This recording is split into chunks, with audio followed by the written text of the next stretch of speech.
What's up, and welcome back to the channel. This is Ninja Knight, and this is Real Talk number 17. Thanks very much to everybody that tuned into the last one. I was talking to Satirical Soldier in the last Real Talk, and that has amassed now in and around 4,000 views, which is pretty good. That's really solid viewership, and I want to thank everybody that's out there that gives their time to listening to this stream and to the interviews that I've done in the past as well, and will be doing in the future. I've got a couple that I want to be lining up very soon in the month of February, and then on the way into March then as well. So hopefully we can get a couple of those done. And I think it's something that people enjoy. They enjoy when they're hearing others as well too on the channel, which is important, and other people that they haven't heard of or heard from before. So that's exactly what I want to be doing here at the moment. I want to be doing interviews as well and letting people know what's going on, because I always find it's very helpful when you get put onto another channel. Like even recently there, I've been seeing a number of different channels pop up, which is a good thing. And I've seen some people that have been out boots on the ground, as we would call it, that are going around doing things and being very effective in what they are doing. And I love to see that. I think it's great. And more of that is what's needed. I think it's super important. Before I continue on, what I want to say to people is that I'm going to be doing the streams now every second week. So that's the plan at the moment. And obviously then if there's an interview, that will take up the stream space for that week. So I'll try and bring what I have from the previous streams that I think is important and try and bring that forward and try and condense it into one show, because I just feel like that every week it's a great thing to do and I thoroughly enjoy it. But I think that every week sometimes the message can get lost about what's going on. And also then as well too, yours truly does need a bit of R&R. So this is what happens. And as I say beforehand and will say again, what I want to do as well too is I want to push out more videos as well too during the weeks. And that's what is important for the channel, because it makes it grow and it also then gets more eyes on what's going on rather than 2-3 hour streams. So I hope everybody understands that those videos are becoming very effective. The last video that I did, which I had out, which was talking about what was going on with people protesting in what video, the title of the video was Why. It has amassed 7,000 views. Now it has stopped since then, and then the subsequent video, Mayo, has amassed 4,000, well, 4,500 views, and then the last one that I did was Blast Off, as you know, and that's gotten in and around 2,300. So what I'm seeing there is, and it started with the video with Why, just as everybody else knows as well. I'm seeing a couple of views diminish from then. Now I know why. I know why that's happening, because here's the thing: the likes that are on the video are quite high. But I know what goes on with this platform. This platform isn't showing you what you need to see. And look, I've been mocking it for long enough. I'm delighted to see them try to do this to the channel. I think it's hilarious. I know full well that the channel is under attack. I know full well because there was a comment made on one of the videos that people were saying, oh, I don't like what's been said here. I'm reporting this as hate speech. Just questions and pointing things out, pointing the obvious out. But this is where we're going as a nation. This is where Ireland is going. You have idiots that are out there. You've got low IQ individuals, goofballs, as I like to call them. And these are the people that are running the show at this moment in time. And what is happening is they're trying to exercise it this way. They are trying to push people off that are asking questions. These people hate. And these are the haters. Not us, not you, not me. These people are the haters, the ones that come on and don't want you to have a freedom of speech. They do not want you to have a freedom of reach either. They don't want you to be able to reach other people and share similar ideas. I know myself, there's been many a time I flicked on YouTube and lots of leftist nonsense. I mean, even in the many communities that I'm in, like Transformers and G.I. Joe and various, imagine that, leftists and G.I. Joe, it's crazy stuff, isn't it? But anyway, you have them there. And I'm just like, surely it's not just me that thinks that this is all ridiculous. I'm not into painting me fingernails or calling myself a he, hey, they, them, whatever it might be. I'm not into any of that nonsense. I'm not non-binary or nothing like that. And yet all of these goofies that are getting pushed all are into this sort of stuff, and I'm saying, this is so strange. But it's a very clear and obvious thing as to what's happening on this platform. You can see the attacks that are coming from all around the place. You can see the attacks that are coming against guys like Andrew Tate, for example. You can see them a mile away. And then you see other people then that are doing solid work. Like, for example, Mick O'Keefe there. He's after ratioing Fine Gael. Ratioed a post from Fine Gael that featured Helen McEntee. Absolutely hilarious. And we hopefully be talking to him at some stage here in the channel. And I'll be doing a video on that showing exactly what happened, obviously. So yeah, the channel is under attack. Just make no bounds about that, just so as everybody knows. Because when you talk to somebody and talk to people that are prolific, like Phil Dwyer and like Satirical Soldier, it is going to bring people that hate. And what I mean by that is the left. The left are the ones that are totally interested in that sort of stuff. So I love to see that. And I think, to echo what Satirical Soldier was saying there, I love the fact that these people despise us, because it means that we're on the side of the right side of history. That's the way I look at it. Because here's the thing, these are the people that are all cheering for repealing the eighth. These are the people that are cheering for the likes of people being able to purchase a human. You know what I'm saying? These are the individuals that you're dealing with. These are the individuals that have no issue with this Bambi character, whatever they're called, that was going for the Eurovision. I mean, it's stuff that's out in the open and very obvious to see. I had a number of conversations this week, and I said to people what they thought about it. And, it's funny when you get talking to people and they're not quite sure what way you align until you sort of make one specific comment, and they go, "Oh yeah, no, I thought that was absolutely disgraceful." But that's where we're at right now. We're at that point in time, and I find it very funny that it's people that are a lot older than me that are very reluctant to say the obvious and to tell the truth.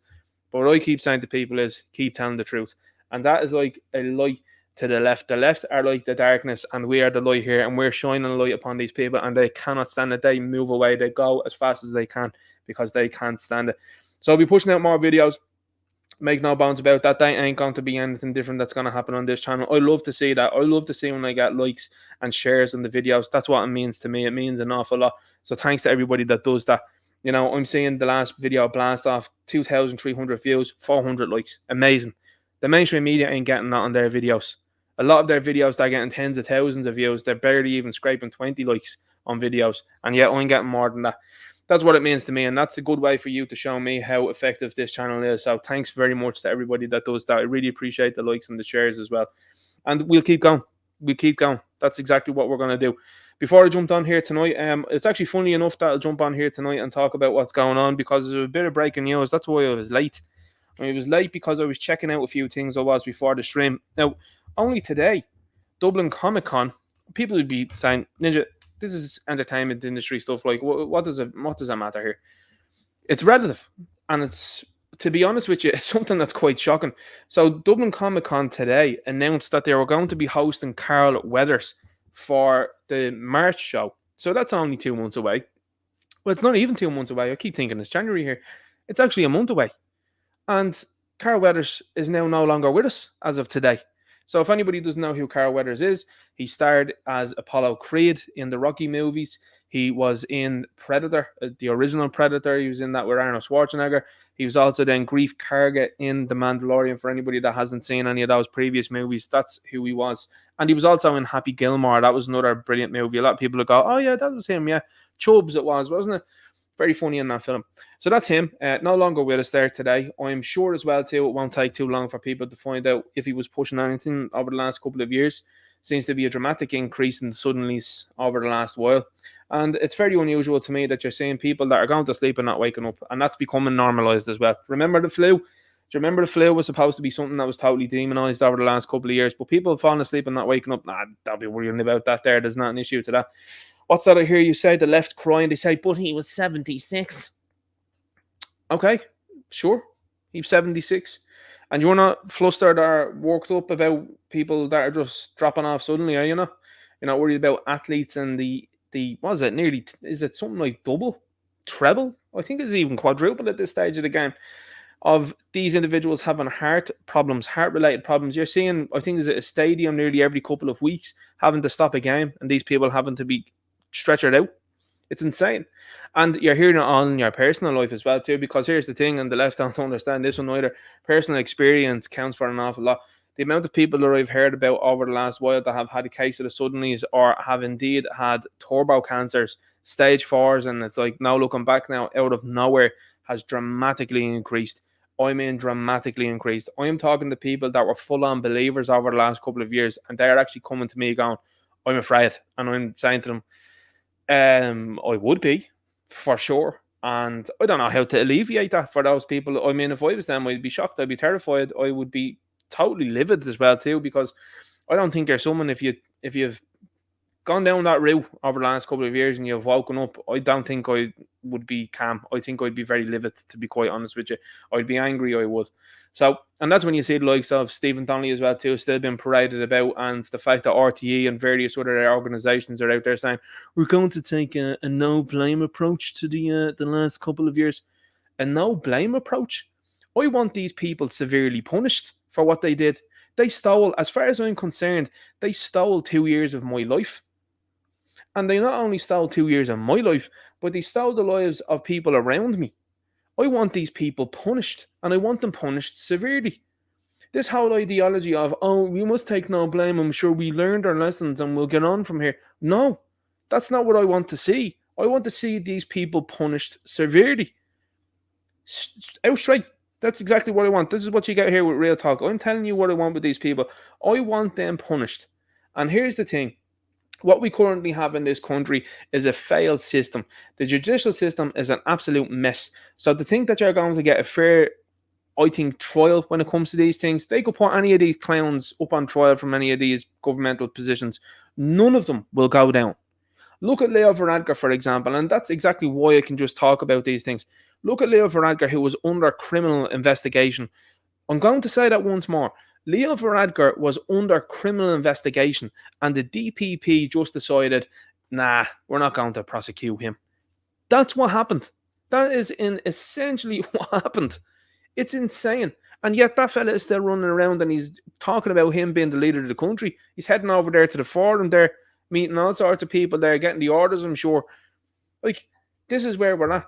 And to think that we're going to get some sort of justice that way at this current rate is wrong. I think you don't have to think about it too sensibly, I think, for a very long time. I think you have to go and look at it and say to yourself, okay, well, what's the effective way to go forward? And it is by going for elections. And this is how you make them accountable, is that if you have an overwhelming majority, and I am telling you this now, people that say elections are pointless, there's not worth, they want to demoralize you. They want to bring every Tom, Dick and Harry under the sun from other places into this country to demoralize you. That's exactly what they want to do. They want you to think there's no point in this. We need to have an overwhelming majority of people that are saying, right, I'm going to vote for that person there, and that person needs to go insofar as the likes of Leo Varadkar. He needs to go, Simon Harris needs to go, Stephen Donnelly needs to go. Put our people in there, and then what will happen is people will be able to turn the wheel then and say, right, this is what we're going to do here now, and they're going to be made held accountable. That's if they don't try to abscond from the country first. Because that is exactly what should be happening. That is the type of energy and resources that should be put forward right here and right now. Anybody that thinks that isn't doable, it absolutely is doable. We have done more interesting things in the last 100 to 200 years here in this country, and so have other countries around the globe. So to think that can't be won in record time in I would say even less than 10 years, I think it's hugely, hugely possible. It's huge, as a fella in New York could say. But anyway, going back to what I'm saying there, it is seriously important for people to be running for elections, whether it be for a local councillor, because you're seeing how much power those people can wield. You're seeing what they can do as well too.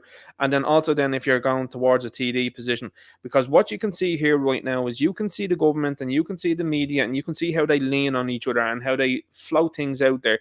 And this sort of depravity that we're dealing with here in this country is down to these people. So I think that if you had good, decent people in these positions, I think that you would actually see a better judicial system. I think that you could make up various different things and rules and laws and things that would be sensible rather than nonsense that they want a referendum there in March. I think it'd be more sensible to do these things to get it through. No thanks to hate speech. No. Bin that. That sort of stuff should be rescinded. I'm telling you now, nationalists, if they get charge of this place, they're the first type of things that these people should be doing. They should be criminalising these people that attempted any of this sort of stuff. They should be making them criminals as far as I'm concerned and making sure that they pay for what they've done legally. Now, that's another thing people will talk about as well too. Legal means nothing there, Ninja. Sure, it's like when we're talking about legal immigration. It's something that I've seen Mick O'Keefe talk about, for example, and it's a conversational piece that has happened across the place. I agree with that point in time because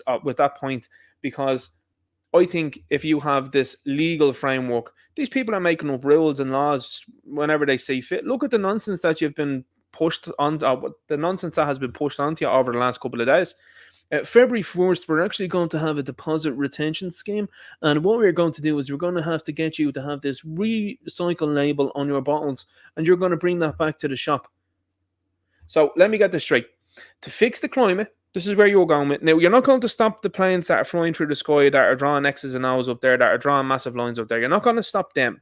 You've no interest in them, no matter how many times that's brought to you. It's always weird as well, too, I find that when you have a nice sunny day and things are heating up and stuff like that, that those planes seem to come across and draw X's and O's into place. And then you have Storm Isha a couple of days later. I find that weird. I find that strange. It's almost like that two states in America almost banned those things, isn't it? It's very strange. It's almost like that. That actually did happen, by the way. Two states in America did ban that sort of stuff. Don't even get me onto the stuff that came out this week with regards to the water. Is it THMs? Is that what it was? We'll have a look at it tonight. We will. But oh my God, guys, they're actually telling you that there's stuff that's a carcinogen in the water now. And they're like, we might fix it in 2026. 2 years? You're going to let people choke down on this water? Anyway, we'll go back to what I'm saying here. You have these Green Party, I tell you what, I can't even say the names that I want to call these people on the stream. Goofballs is going to have to suffice for now. You have these people that are in the Green Party. I don't know a single person that has voted for these people. I have not met one individual in years. I ask people all of the time. I'm that person. I'm that rude individual that goes, who did you vote for? Did anybody here vote for the Green Party? And you get met with silence.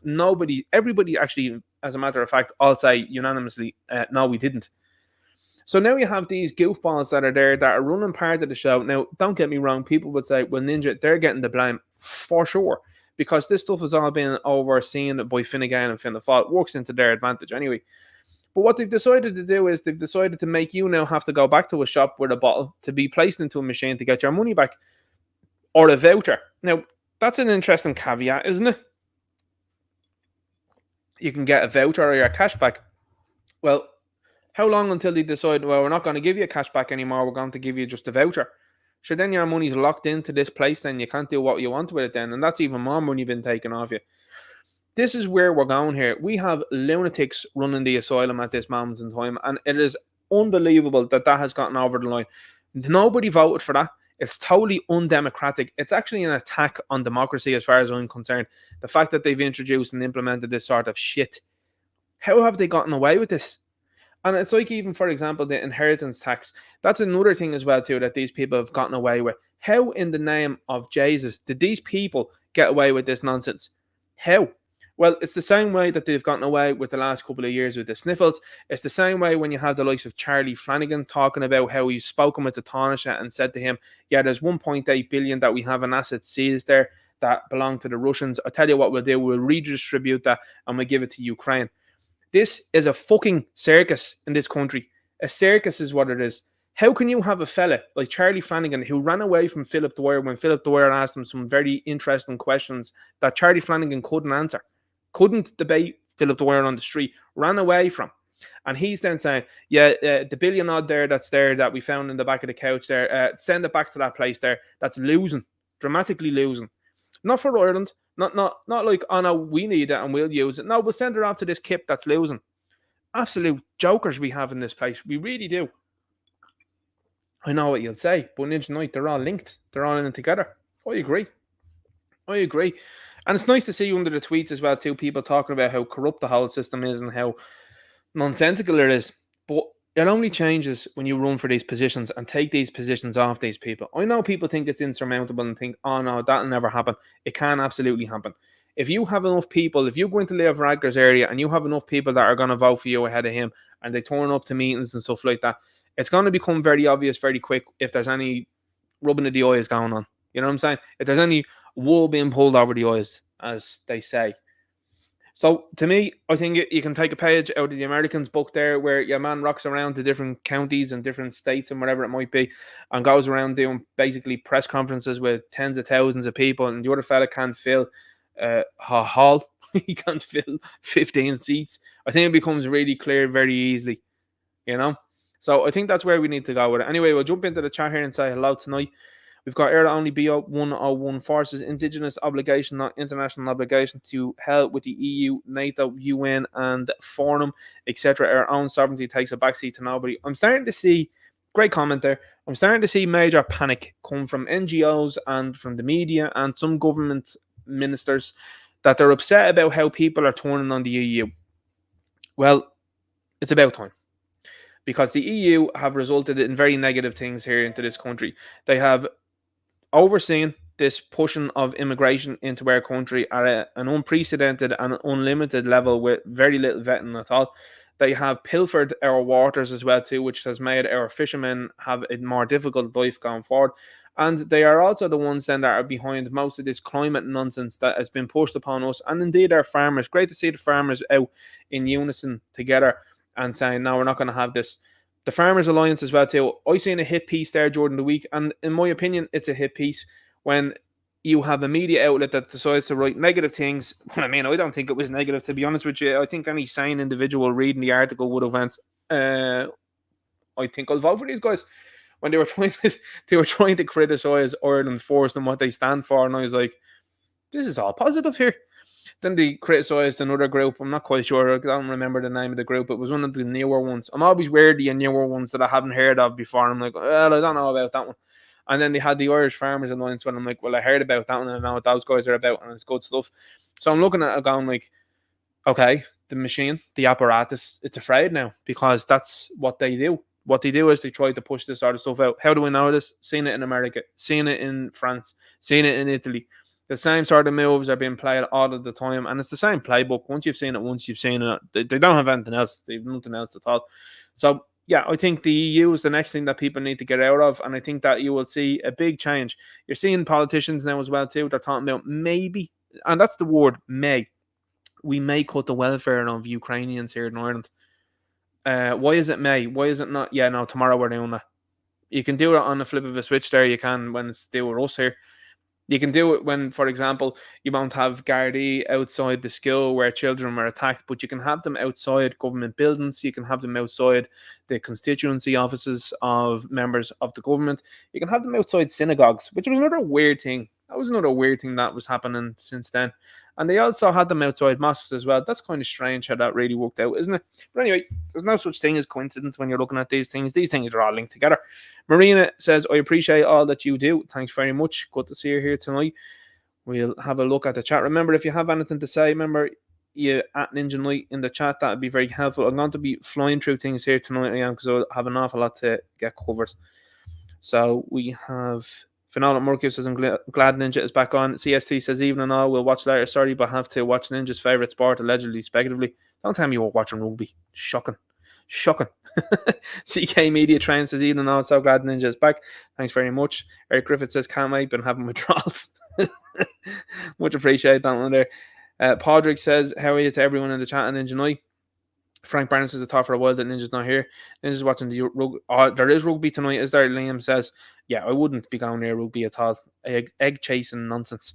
Anyway, someone to be a rugby fan in the chat. Like, that's not fair, Ninja. Listen, if you like the same sport as Neil Richmond, I think you probably need to have a look at yourself. That's all I'm saying. That's all I'm saying. Just joking. Frank Barnes says, well, it's Ninja Night and the feeling's right. Okay, I may have gone too far. I like the music. I like it. I don't mind it at all. I don't think there's an issue with that at all. Let's keep going here and see how people are getting on the chat. Chris Craig says, hello, Ninja. And chat, serious question. Why are the church bells in Dublin so quiet these days? Anybody answer? Good question, that one there. Pamsy Doodle says, hi, everyone. Good to see you here. Church bells. That's a good one there. There is. Toby's in here. Says, Ninja Night. Hello, my friend. Hello, chat. That's another lad that will have to get on here. He'll be there on the 5th. So there's a big march, big demonstration happening on the 5th of February. It's a huge one that's going to be happening in Dublin. So if you happen to get there, that would be wonderful, obviously. And again, I just want to say this from the outset because, you have these people that try to say, well, you try to instigate this by encouraging people. Listen, I don't support or encourage anybody that's getting involved in any violent actions, is what I'm saying. I disavow anybody that does anything negative like that. It's funny, though, when these people have found two people, they've arrested them and they're accusing them of burning out the Garda car in town. And I was just like, well, do you know what's interesting about that? They actually haven't posted up about those guys being far right or anything like that. That's a very strange thing. Who are those guys fans of? Are they linked in with any other political party? Because that wouldn't go with the narrative. Sure, it wouldn't. Of course, you would see these things plastered all over the news if it was going their way. But the fact that it's kind of been swept under the carpet there, I would say question marks when it comes to these things. So a lot of people showing up there on the 5th there. Steve Dixon says, evening. Good to see you here. Michael Brazil is in here. Evening. Now, that's another fellow that I'm going to have to get on to the interview stage here, I suppose, on the Ninja Night channel. Michael Brazil says, Ninja Night 2 weeks is a long way. I appreciate it. Teresa O'Connell says, agree 2 weeks is too long. It'd be 1 week on, 1 week off, is what I mean. I don't know whether I phrased that correctly or not. So he killed it. He says, Ninja Knight, the Sierra leftist weirdo so content to be in bed with property owners and landlords proves that they only want destruction of all that's good in this country. Yeah, yeah, absolutely, for sure.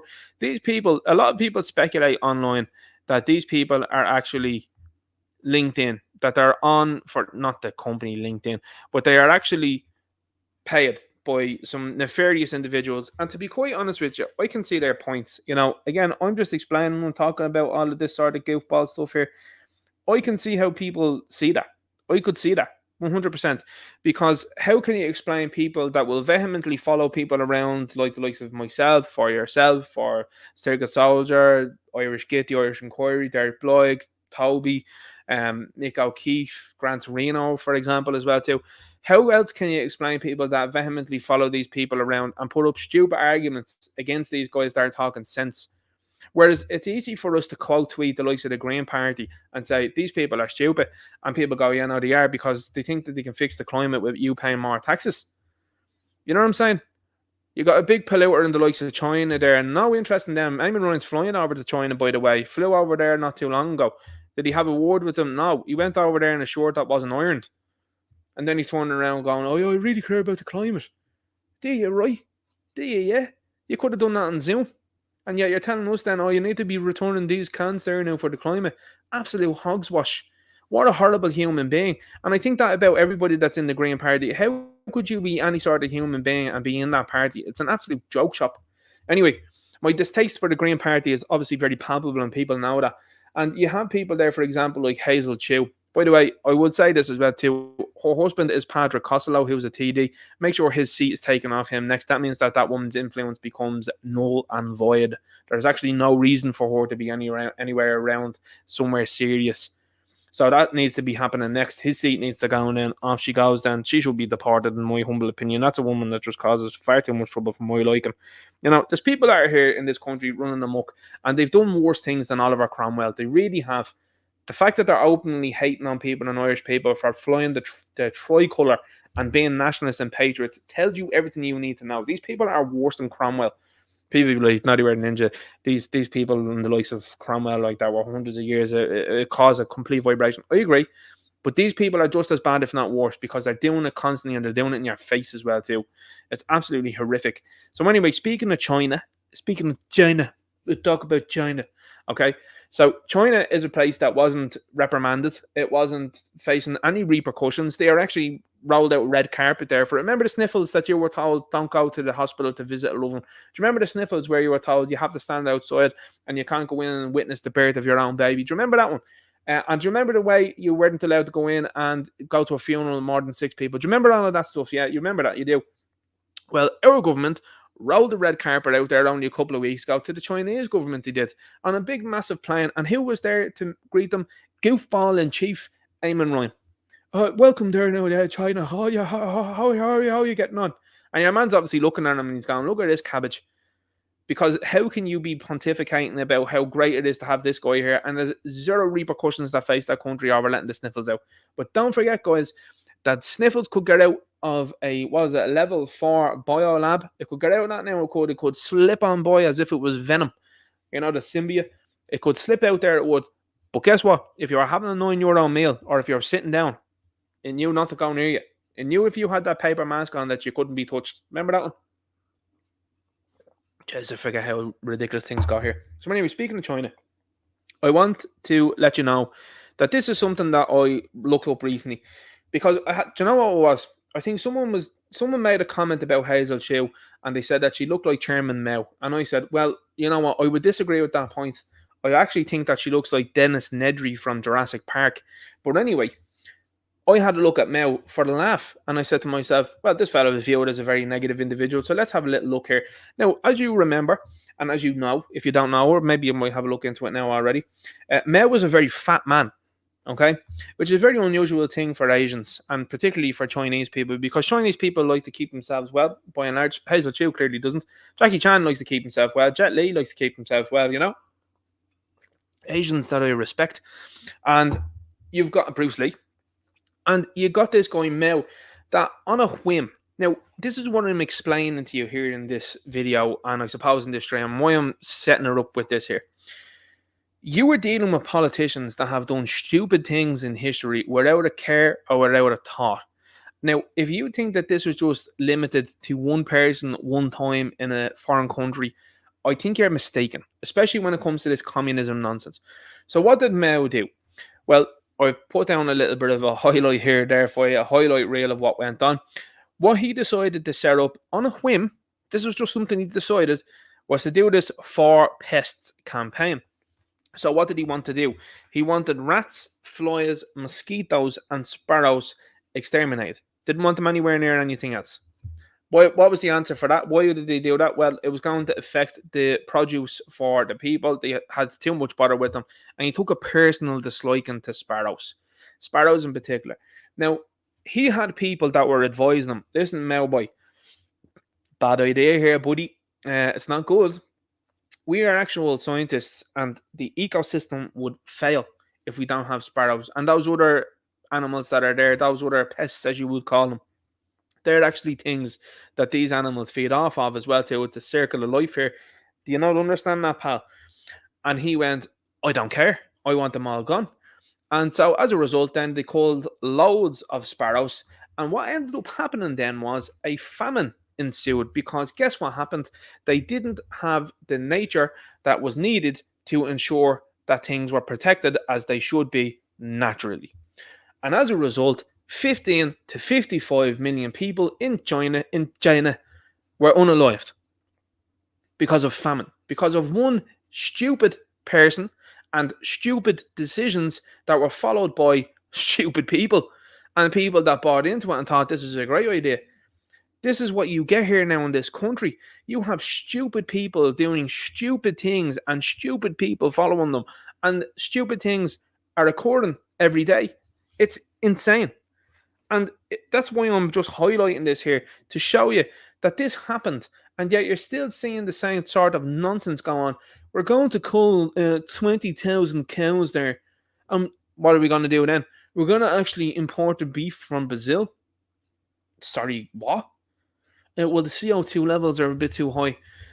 Would it not cause more CO2 levels to fly this stuff from Brazil now?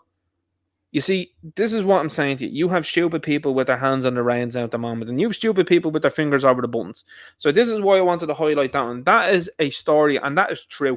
And that will absolutely blow you away when you read into these things. It is incredible to see what they did there. So we've got Anakin Skywalker. I love this idea of that lawyer. I'm posting that under anything that these politicians do. I want to highlight this guy first and foremost because I thought that this was a fascinating video. Now, apparently this guy's name is James Conway. I'm going to say this. I know the Irish Inquiry were looking to get in touch with him. If anybody knows how to get in touch with this guy, will you leave a comment below on the comments after this video is done, or send me a message on social media and let me know how we can get in touch with this guy, because I want to talk to this guy. This is the guy that I want to interview, as well as the other lads that are there that I was talking about before.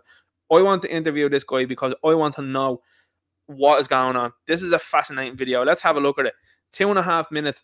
People are like, Ninja, it's actually 2 minutes 29. It's not actually 2.5 minutes.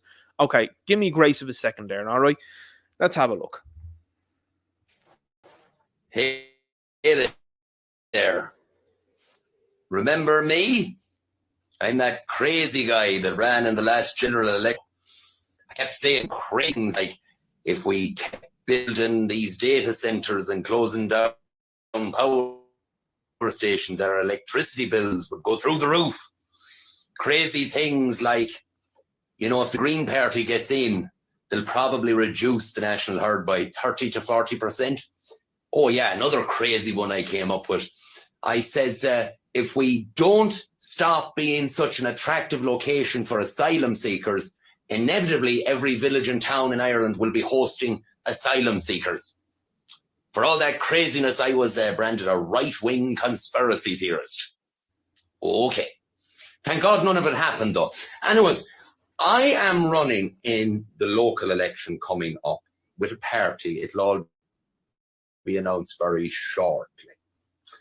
And I would really appreciate your vote, because I want to know why every member of Sligo County Council, including the top brass, has been furnished with a file that reveals beyond reasonable doubt that grant money has been paid for years for projects that do not exist. Interesting little fact that. I bet the taxpayer would love to know about that. But we won't tell the taxpayer because not only has it happened in Sligo, it's actually happened all over the country. Now you're probably thinking, why, Mr. James? Would the council not act on that file? Well, there's a couple reasons. First reason being, if you have a job, you're meant to do it. Second reason being, if anyone actually found out about the depths of this, it would probably sink the government. So that's it. I'm running in the local election and I'd really appreciate your vote. Check up the things I said and see was I fair wrong. In the next edition, and you should really subscribe to this channel, I'll be telling you all about my plans to revitalise the Sligo area with tourism, and how Sligo County Council tried to sell me a 3-bedroom house for €14,000 for simply shutting the fuck up. Goodbye, everybody. Hey there. Now, I have to be honest with you. I laughed throughout that video when I saw it first. Not at what he was saying, but how he was delivering it. He reminded me of the Viper there from Hardy Books. And I know a couple of people, I can see people in the chat on, is that the Viper? Is the Viper running for election? Now, we know Eddie Durkin. Eddie Durkin's out there and he is based as well too. And it's great to see that. It's great to see that those lads that you grew up watching as well, having a laugh with, they're based as well. It's very, very funny. But this lad here now is saying all the right things. And this is what I'm saying to you about guys like this running for election. And this is what I'm saying to you. People are out there and they're saying to us, we want to give Sinn Féin a chance. Listen, this guy trumps anybody in Sinn Féin for me 100% because he's saying all the things that I know and I agree with. And I would give this fella a chance more than I would a fella that's out there, or a woman in particular, because we'll get into that with Sinn Féin now soon. A woman that's out there that going, I'm just as nationalist as you. Okay, again, do you think Mary Lou McDonald's brother's now a woman as well? Do you agree with Ronald Brun not being able to define what a woman is? You're not able to define what a woman is, even though you're a woman yourself? Okay, right. Again, these things are very funny. But what I want to say is this. I think that this guy is absolutely fantastic and is the type of individual that we need to be electing.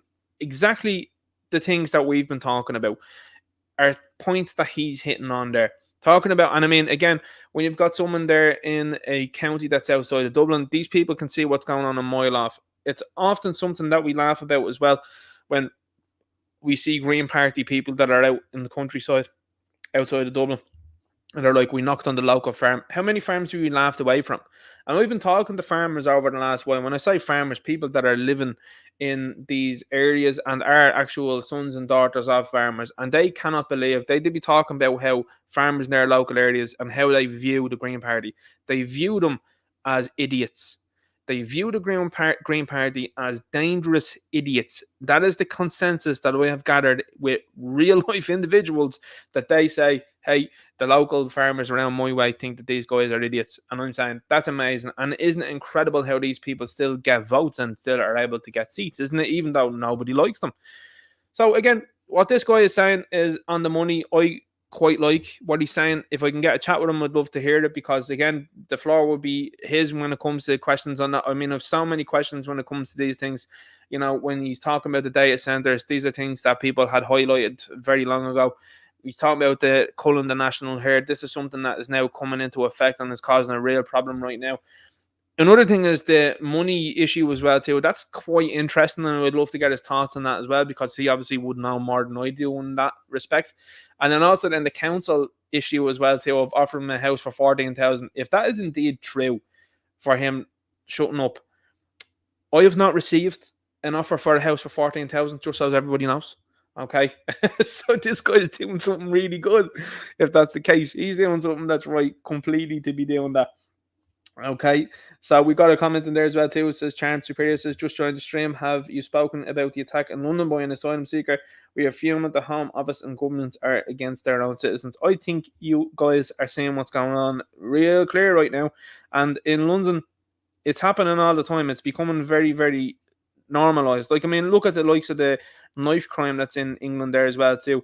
They're talking about a percentage of people, certain people, by the way, that are in England that account for the large majority of the knife crime. Now, I'll let you figure that one out, I will, but it's people that have been videoed here in Ireland as well too, walking around with blades. So you won't need to think about that for too long, because that's not in the culture here in this country. People usually go out with the own hands, you know what I mean? They don't do anything else. So anyway, going back on that guy there, James Conway, this guy is saying all the right things. I'm liking it. And these are the type of people that we need to be electing, you know. And I know some people will say, well, what about this? What about that? I hear what you're saying. But you know what I seen recently? I saw an article recently, and it was talking about how the media were pointing this out, and they were afraid. They were talking about how parties, nationalist parties in Ireland, were sitting down and were saying that some of them were going to contest European elections and others were going to contest local elections. And I have to be honest with you, the first thing that came to my mind was that, you know, in Batman versus Superman, when Batman says to Superman, breathe that in, that's fear. I said to myself, that's exactly what this is. This is fear. And it's great. It's palpable at this moment in time. The media is afraid. And what you're starting to see is now, by the way, you're starting to see the media start to try and lean a little bit, because they're reading the tea leaves and they're like, shit. It's only a matter of time before a nationalist party either gain control or gain an audience, a very serious audience. And at this moment in time, you've got a lot of different guys that are out there doing things individually. You've got Gript as well too, that are, I would say, more in the mainstream media sphere as well too, whereas we're on like this alternative media, I suppose you could call it. I believe, to be honest with you, that we're the mainstream media now, but no masters above us, you know what I mean? There's a lot of guys that are out there doing their own thing and they're saying what they're saying from their own opinions, and that's great. But I think from a legacy media is maybe what I mean more so, of Grip Media.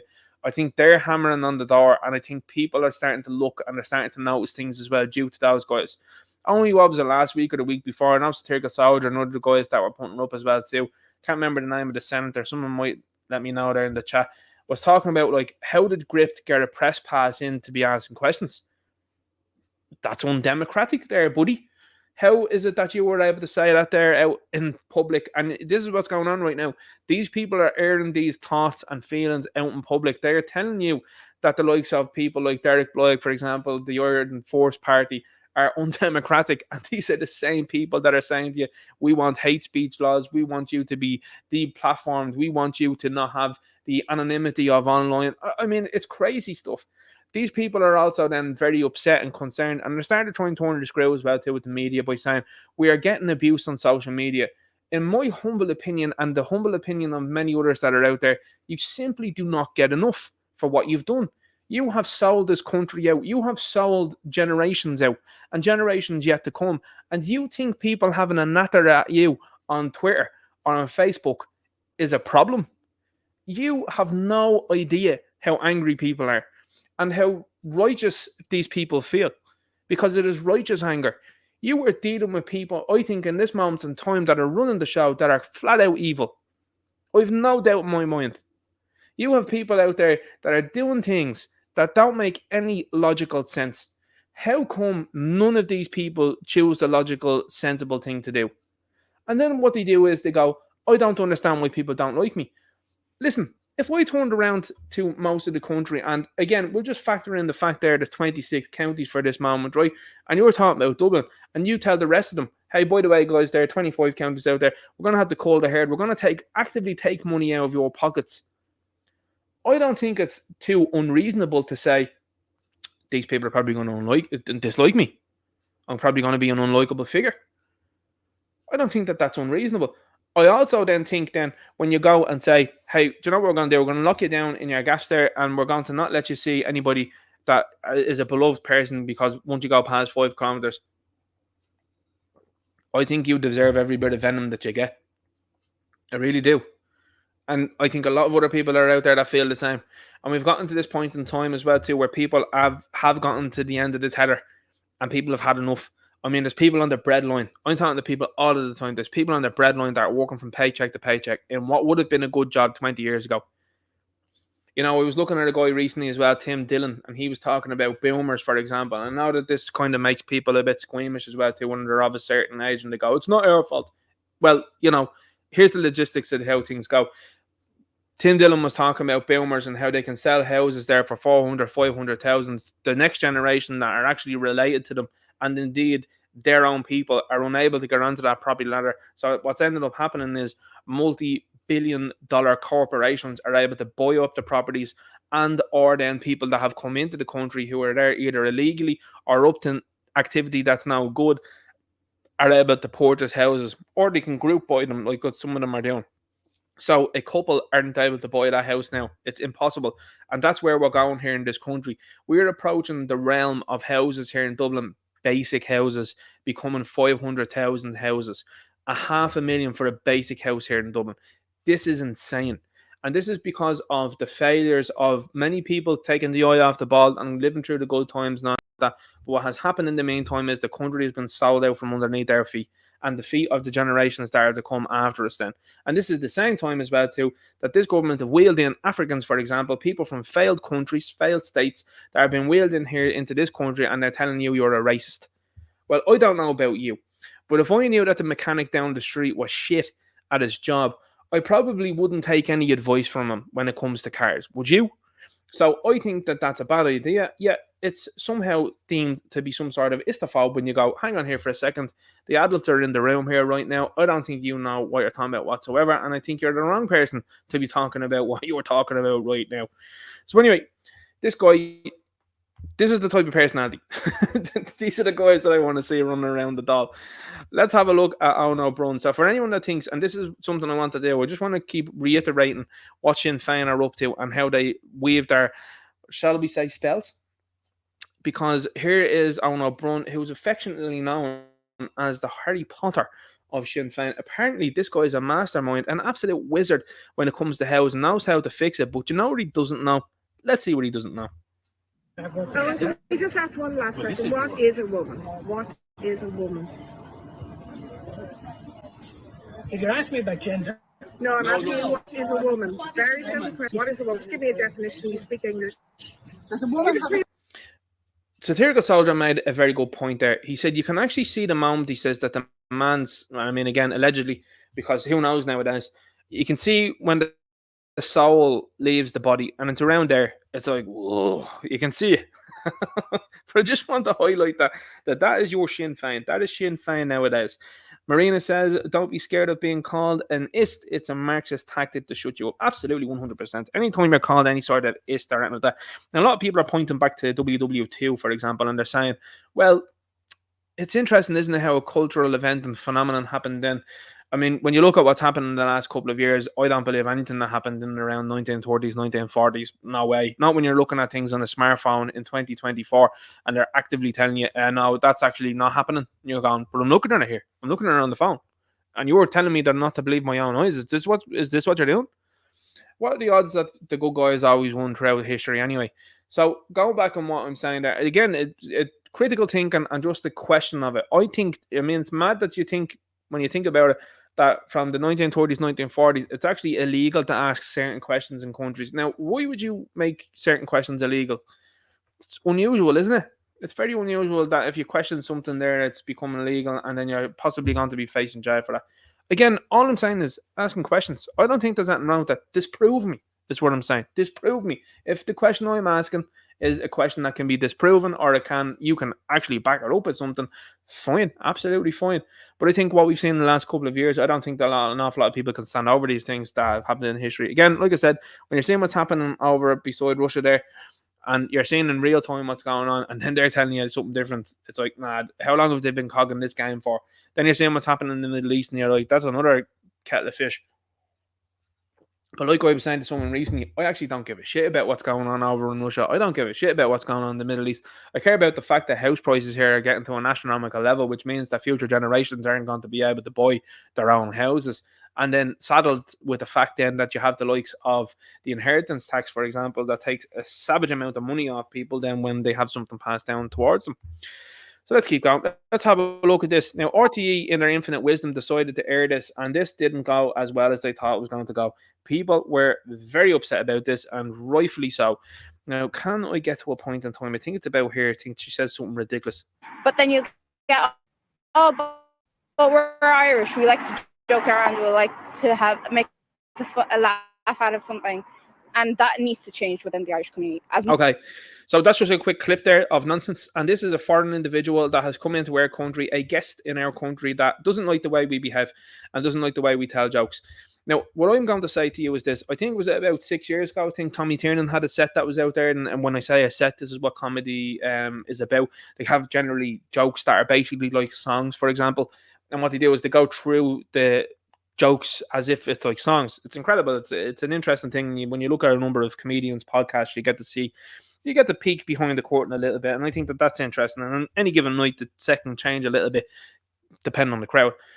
So anyway, Tommy Tiernan had a joke not too long ago about people coming into the country, and that if you weren't able to have a laugh, you should just turn on your heels and head on home. Now, that was a number of years ago, probably about 6 years ago. If he was to utter those words right now, he would be called a far-right racist. Not too long ago, Tommy Tiernan actually bent the knee there to a woman who decided that she was offended. She thought, now, I'll just preface this with this. He made a joke about nuns and them looking like penguins. She thought that was very funny. But she didn't like a joke that he made about taxi men and how they behave. Didn't like that at all.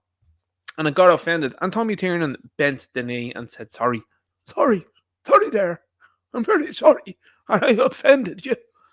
Unbelievable. And so the respect for Tommy Tiernan went out the window that day. Because when you're bending the knee to a person like that, this is the type of situation you get here, which is a person like this that feels comfortable enough to say such ludicrous things. Now, I'm just going to say this shit. This is a person that's talking about jokes, right? This is where this is going. Look at what's happened in France over the last couple of years. Look at the jokes that he made about a certain individual. By the way, if you have a look at their top man and have a look at Odysee, I would highly recommend you have a look into that and see what you think about that. And see what you think about what they follow and how they follow it. They try to talk around this fact, by the way, but they don't want to acknowledge it. But anyway, this is why jokes to this person aren't funny. And what has happened in the last while? Well, you've seen the Eurovision as well, too, that has happened. And funnily enough, I saw that. So it's always funny when these things come full circle, isn't it? I saw Erica Cody was being pushed by the regime yet again. So this is a woman, right, that has no discernible talents. This is a woman that tried to cancel, and I say woman, I use that term very loosely when I'm talking about this individual. This is an individual that tried to cancel Versatile. It didn't work. The Belfast Jedward, their kneecap, they decided to jump on the bandwagon and turned against Versatile and Caspar as well too. But don't worry, we see you. We see what you're about as well too. That kneecap gang, if you're into them, turn away from them. Horrible. Anyway, you've got this one that's been pushed on the Eurovision as well, and she's like, we should be boycotting Israel. I don't really care about what's going on in the Middle East overall. I really don't. But the fact that the apparatus is pushing you still and giving you a bit of a spoke after you've been on, what is it, Spin 1038, you've been and done stars there modelling for them, you've been also on Dancing with the Stars, and now you've been on the Eurovision. It seems like they're trying to push you really hard. And the reason for that, of course, then is when you have a look at the girl, you'd say, well, it's obvious why they're trying to push her. And she sang this song. And I'm going to send it out, I think, as well, too. I don't know whether anyone can do a clip of it or something like that. But I think it's in the song that she sang at 3 minutes and 30 seconds. She attempts to hit this note and it flatlines. It's woeful. Woeful singer. Anyway, going back to this here. This is what you're treated with in your own country now. Now, I'm just going to say this to you, okay? So for anyone out there that wants to play the game, and I'm going to play the game with you, okay? What if you decided to rock off out to a Muslim country and said to them, right, lads, we're just out. I'll tell you what, we'll go out to Dubai, okay? Go out to Dubai there, and you can. We know we have a culture. It's nonsense. We don't want that to do with it. But I'll tell you what we're going to do. We're going to go around, walking around the place, drinking beer there openly in areas that we feel like it. We're going to float around. Do you think that would land over there? How do you think you would be treated when you're over there? Now, I have seen something that has been super interesting to watch when it comes to these things. I've seen multi-million-dollar events occur in these countries. I've seen Conor McGregor attend these places. I've seen Tyson Fury attend these places. I've seen the way things were spoken about and how these guys spoke, particularly in an interview with Tyson Fury. Tyson Fury talked about having a Rolex on his hand, and he says, that Rolex there is worth 50,000. He says, I could leave it down on that table over there. I could walk off for 2 hours and come back. He says, and that Rolex will still be there. And I was looking at that going, that's the customs. That's what they do. It's their traditions. But in the same token, I was saying to myself, isn't it amazing how these same people that come from these same places then come over here then and try to do things like this here? This woman is a second-class citizen in her own religion, yet she's pontificating to you, the Irish people. Who does this person think she is? And you see, this is what we're getting to see. And I saw a comment there recently, and it was from Niall McConnell. I saw this video. If you haven't seen it yet now, I'm not too familiar with Niall McConnell, but what I've seen videos. I like what he's doing. I like the fact that he was turning up to a church there with a group of people. Done another video there where they had an imam inside the church doing one of these calls to prayer. And it was only until like I was flicking through the comments and I thought of myself anyway I did, but it was like that really reaffirmed things. If you have someone there that's an imam doing a call to prayer, they have essentially taken that sacred ground in. Like it's a battle. You know what I'm saying? And this is what you're looking at here in real time. And then I seen Noel McConnell put up another video. And the video was him there and he was walking around in the state. And this woman approached him. An Eastern European woman. And was telling him, who are you recording? What are you recording? Why are you recording? Excuse me. He's in his own country. And the fact that you're turning around saying these things is very suspect. But not only that then, the fucking arrogance that you have to walk up to an Irishman in his own country and demand he stop recording and demand that the police come to your area to get this man away from that area. Funny that, isn't it? Because these are the same people that are waltzing into your area that you don't know who they are, you don't know where they're from, you don't know what they've been up to in the past, have they got any criminal convictions or anything like that. I'm sure these other countries aren't sending their best. It's insane. And this is what you're treated to. And I'm telling you now, it is incredible to think that 6 years after Tommy Tiernan told those jokes, that this is where we're at right now, where you have this individual going, it's not funny. If you don't like it, make it a stop and not a stay. There are numerous other people that are here that are getting on and have assimilated. There are lots of other people that haven't gotten on and haven't assimilated. And this is the end result. You get people like this here. And what you then have is a fraction of society that thinks and behaves like this then, and then you have divisiveness then happen. And then the likes of the media will champion this person and say, it's terrible that people are treating her this way. Oh, no, let's have it. I tell you what, guys, you know, the Rainbow Flag Waving Brigade, how about you guys, instead of floating around here in June, how about you all head out there to Abu Dhabi and Dubai and Saudi Arabia and Palestine, your beloved Palestine. How about you head out to there and fly your rainbow flags around there? Go on there, join the front line there with them there. Tell them that that is not acceptable to doing what they're doing now. How about you go out and do that? You won't. Because what you're trying to do is you're trying to take an easy target, which is people here in this country that are so fed up with this nonsense. They're fed up with all of it. Fed up with all of it. Absolutely unbelievable to think that you have a person like this floating around saying these things. Incredible stuff. So let's have a look at some of these other things, these other videos. We'll get through them and I'll discuss them as we're moving along. We've got Simon Hardis here now talking shy. This is a fella, by the way, that hasn't finished third level education but was overseeing third level education. This fella you wouldn't pick in a five-a-side. This is a guy that is he in his late 30s and he has the demeanour of a man that's 78.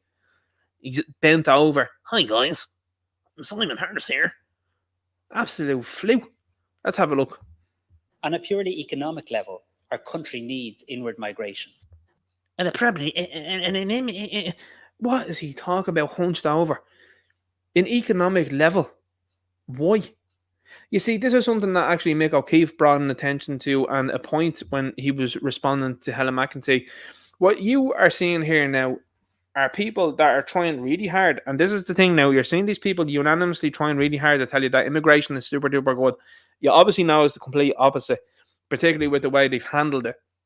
Listen, I've no issue with someone coming here and if they're a surgeon, and this is what you get duped with, a surgeon or an engineer, doctors and engineers, that's what they tell you that are coming, and then you don't get that. You get people that are hanging around doing jobs that you would have done or other people would have done, and what ends up happening is then the wage starts to go down because there's too many people then. So the government actually have the power play because they can go, well, what are you going to do? You're going to walk away?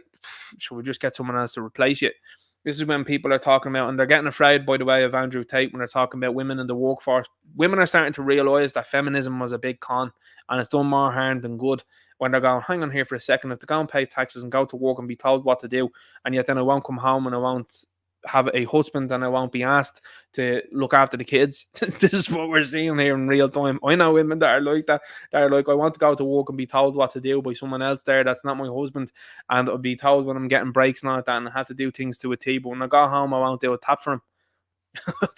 This is what you're saying, lads. I'm telling you, it's unbelievable. And the cultivating of a psychosis, which is what they have done over the last few years, is starting to be broken by certain women. Women are starting to realize what's up and they're starting to figure it out. And the same thing is happening here with the immigration issue. When you have people going, oh, sure, people didn't want to work at McDonald's or they didn't want to work in the local petrol station. Well, have a look at petrol stations nowadays where that would have been a job where, and I mean, I knew guys that did it when I was a young fella. Guys that were doing it when they were 16, 17 years of age that were paying their way through a summer through school or maybe in an evening so that they had a few quid and they were able to go and buy a car or whatever like that, or maybe even then when they were going through college. That's not what's happening anymore. It's full-time employment by a fella that's coming from like Bangladesh or something like that. Great stuff, says you. Oh, yeah, absolutely. But guess what? He's happy when he's been paid there far less than the fella that's the student. So how are you going to compete against that? And then like that as well, it happens in every other sector then as well too. The more people that you have, the more it plays into the hands of the government. The way I would look at things now, and the way I do look at things now, is if the government tells me something is positive, I automatically believe it's a negative. That's how it works now. Anything that these people say that this is a good thing, I'm like, that's a bad thing. What do these people want in the referendum? They want a yes. It's definitely a no for me, dog. And not only that, I'm going to tell everybody else that they should be voting no. Anything that these people say, it's the opposite. It's like the invention of lying there from Ricky Gervais. You're like, okay, these people are definitely spoofing. I wouldn't believe a word out of these people's mouths. Anyway, we keep going and have a look here.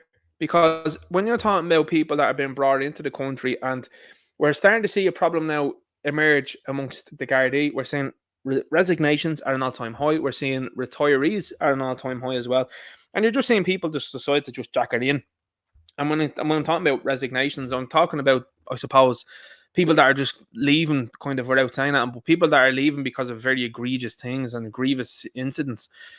So what you're seeing here now is you're seeing what's gone on in the UK. That's going to be the same sort of nonsense that we see here.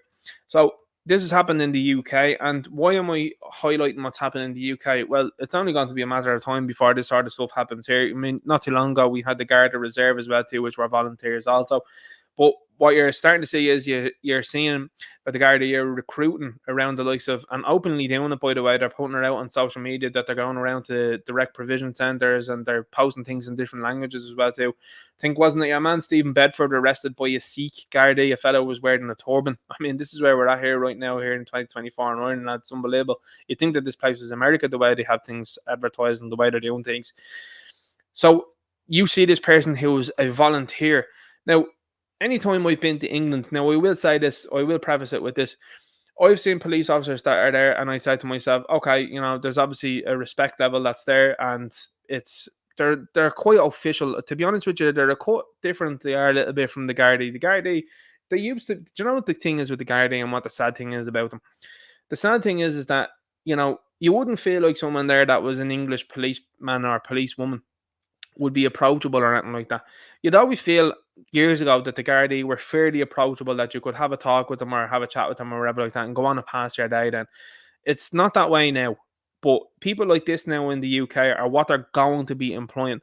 So this woman here was antagonizing, from what I understand, a woman that was, and funnily enough, the woman's actually black herself then. She was playing music on a street, and it was, I think it was gospel music, church music or something like that. But this woman here is an unpaid volunteer in the uniform, and she doesn't like gospel songs, as it says here. Their main man that's there came out and defended this woman in the uniform, her behaviour. I'm just going to let you have a look at this video and see what you think. Religion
before, let me know.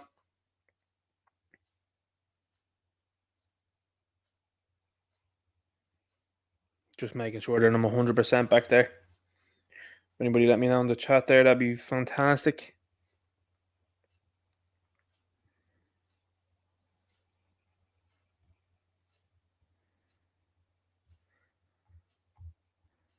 Yeah, we're all good. Apologies about that there, guys. The whole thing froze up a bit. I don't know what happened there. I don't know whether it was the video or what the story was, or maybe you just hadn't built this thing up in a while. But all technology, that's unfortunately what it is at the moment. A couple of people were saying here in the chat, they're slagging and they're going, it's the Wi-Fi, Ninja. Stop going in with the neighbour's Wi-Fi. It's nothing to do with that. It's actually nothing to do with that. It's got more so to do with, say, with the oldness of the machine that I'm working with here. More than likely. There's a good comment there from CK Media Training, says, I'd say YouTube has something to do with dropping the stream because you're getting so popular tonight. Thanks very much. I appreciate that. It'd be funny though if it was the case. But anyway, I've seen a couple of people there as well too that were saying the same in the chat there, saying something going on. It seems to drop out at the same time every week. It does, and it's very unusual, is all I say. Maybe they didn't want me playing this video, so we're going to play it anyway. We'll get on to this now and let's have a look. Hopefully it doesn't freeze up on me again.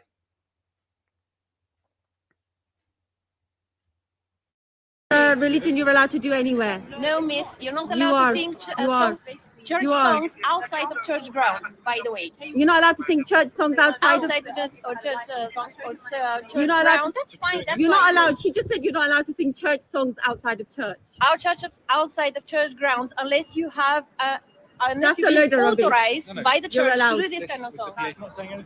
Are you saying that you don't care about the Human Rights Act? You're lost?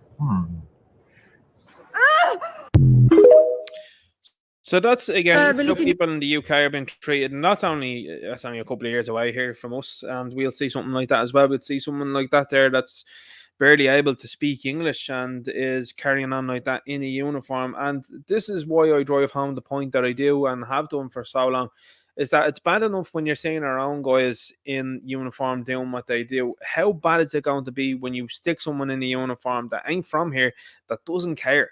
This is the sort of treatment these people are being treated with. And this is just something as simple as singing church songs on the side of a street.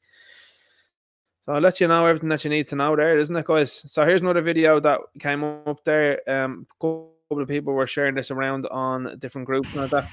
So someone says here, getting into a €60,000 car after collecting benefits in Dublin and Ireland. Excuse me. Do you claim job seekers in here where you live in a 60 grand car? €60,000 this cost, and you in there claiming job seekers. But what you claim job seekers?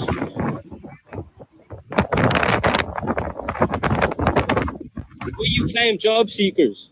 Sorry, is this your business? Yeah, but you're driving a 60 grand car. I know, but is this But what you claiming job seekers? Excuse me.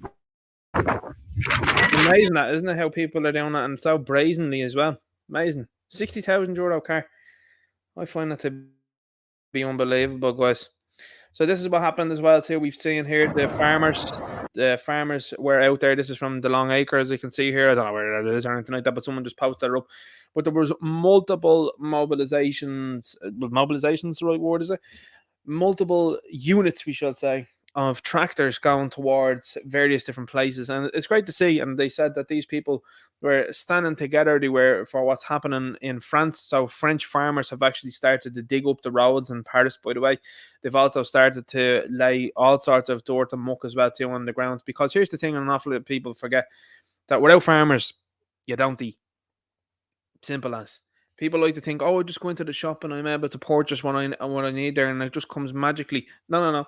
That's due to farmers.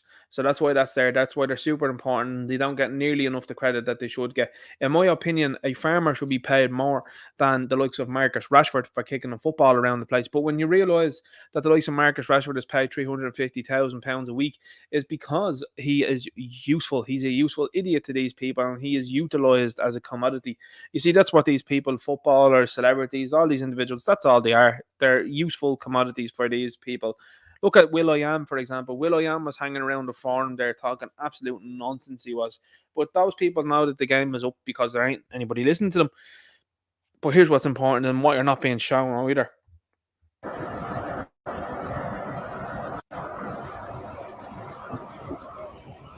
Right, so folks, I'm out here in the Athlone Springs Hotel. I'm with the individual tractor protest group, not the IFA.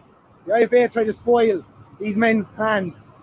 Charlie McConalogue, the Minister for Agriculture in Ireland, is inside this hotel at an agricultural AGM.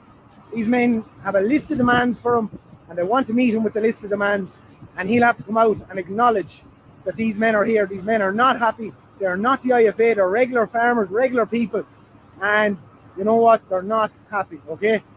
This is not about solidarity with Europe. This is solidarity for their own businesses, their own enterprises. These are Irish people standing up for Irish farms. End of story. They asked me to come up here this evening. I was more than obliging. Some people seen what I wrote up last night. I knew about these guys having this plan for the last 2 weeks. Okay? Somehow the IFA got wind of that. There's always a rat in every camp, but that'll be found out at a later date. Charlie McConalogue, as I said, is inside. He has to come out and acknowledge that these men are here. These men are not happy.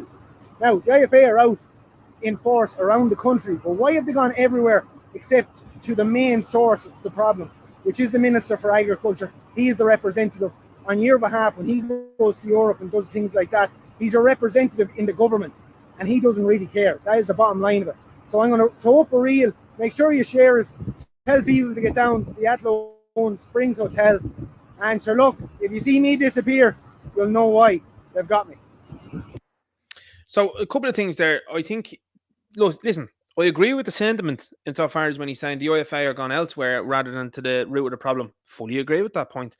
And I think that that's why, as I was saying before as well, too, when you look at Meath, for example, and see that Helen McEntee is a TD in Meath, it is very important that you take that seat off her in that area. And again, I think it's important that people question these people when they see them. They are public servants. They are voted for by the people, and they should be answering questions. I agree with him on that point. However, I would say that it is a better idea to be all linked in together and united, because this is something that the likes of the government and different TDs thrive upon. They thrive upon the vision. They thrive upon the idea that nationalists and indeed patriotic party will not challenge them. They thrive on that. I get what this guy is saying from an individualist type of, or an individual's type of view. 100% understand that. But the sooner guys like this realize that it's going to take more than you just turning up and telling them, waving a finger at a fella telling you're not happy with him, which I fully endorse. I think it's a good idea that people are questioning these people and telling them what they're doing isn't good enough. Again, very much so, I'm endorsing something that is a discussion rather than anything that is, and again, I wouldn't endorse any violence whatsoever. What I am endorsing is people saying that this isn't good enough. But I think what would also then bring more impact to what you guys are doing is that if you have the weight of someone to go, well, hang on here for a sec, you're not going to do what we're going to do. We're going to replace you with this guy over here. That's super important. And the sooner people realize that, the better also, because this is going to take more than you just waving the finger into a face of a fella and telling them it's not good enough. It's going to take political change. These people have shown you what they are. They are not going to alter themselves. They are not going to change. Sure, they might turn around and do one thing, but it's going to be, what is it they say, stealing from Peter to pay Paul. This is what they're going to do. They're just going to take from somewhere else, and what they're going to do is they're trying to make people unhappy about you. Guarantee you, this is what will happen in the next while. They'll try and please the farmers, perhaps, but then try and piss off everybody else so that they'd be pissed off at the farmers. This is the game that these people play.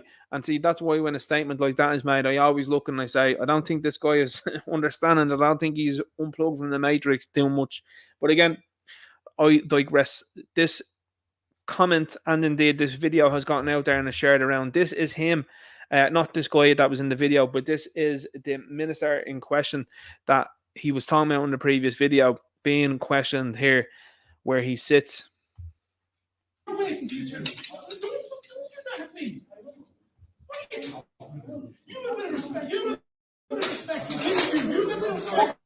the question, you fucking prick.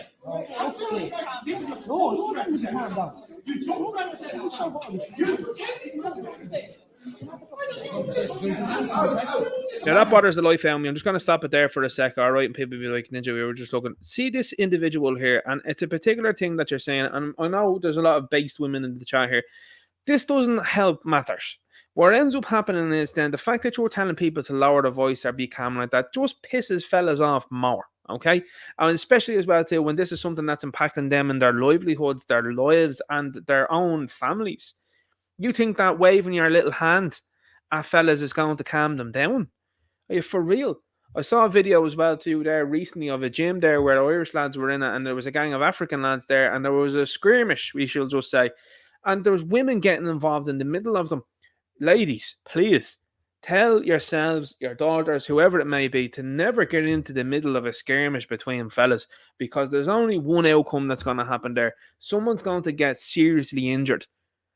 Seriously injured. Too many times have I seen videos of women, by the way, putting their arms around fellas when there's things happening, and one fella is basically defenseless because they throw their arms around them. Insane. You're not going to stop anything here. You ain't Wonder Woman. Stop it. Step away and let the men talk about what's going on.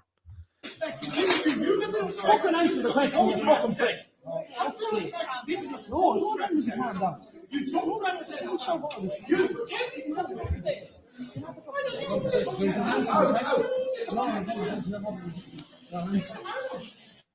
You see, that's why.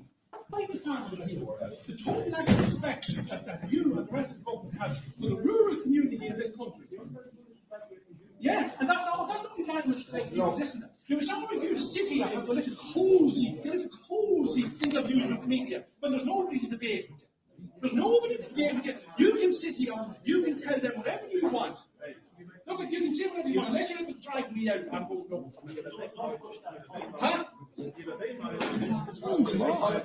Well, I walked in an open door.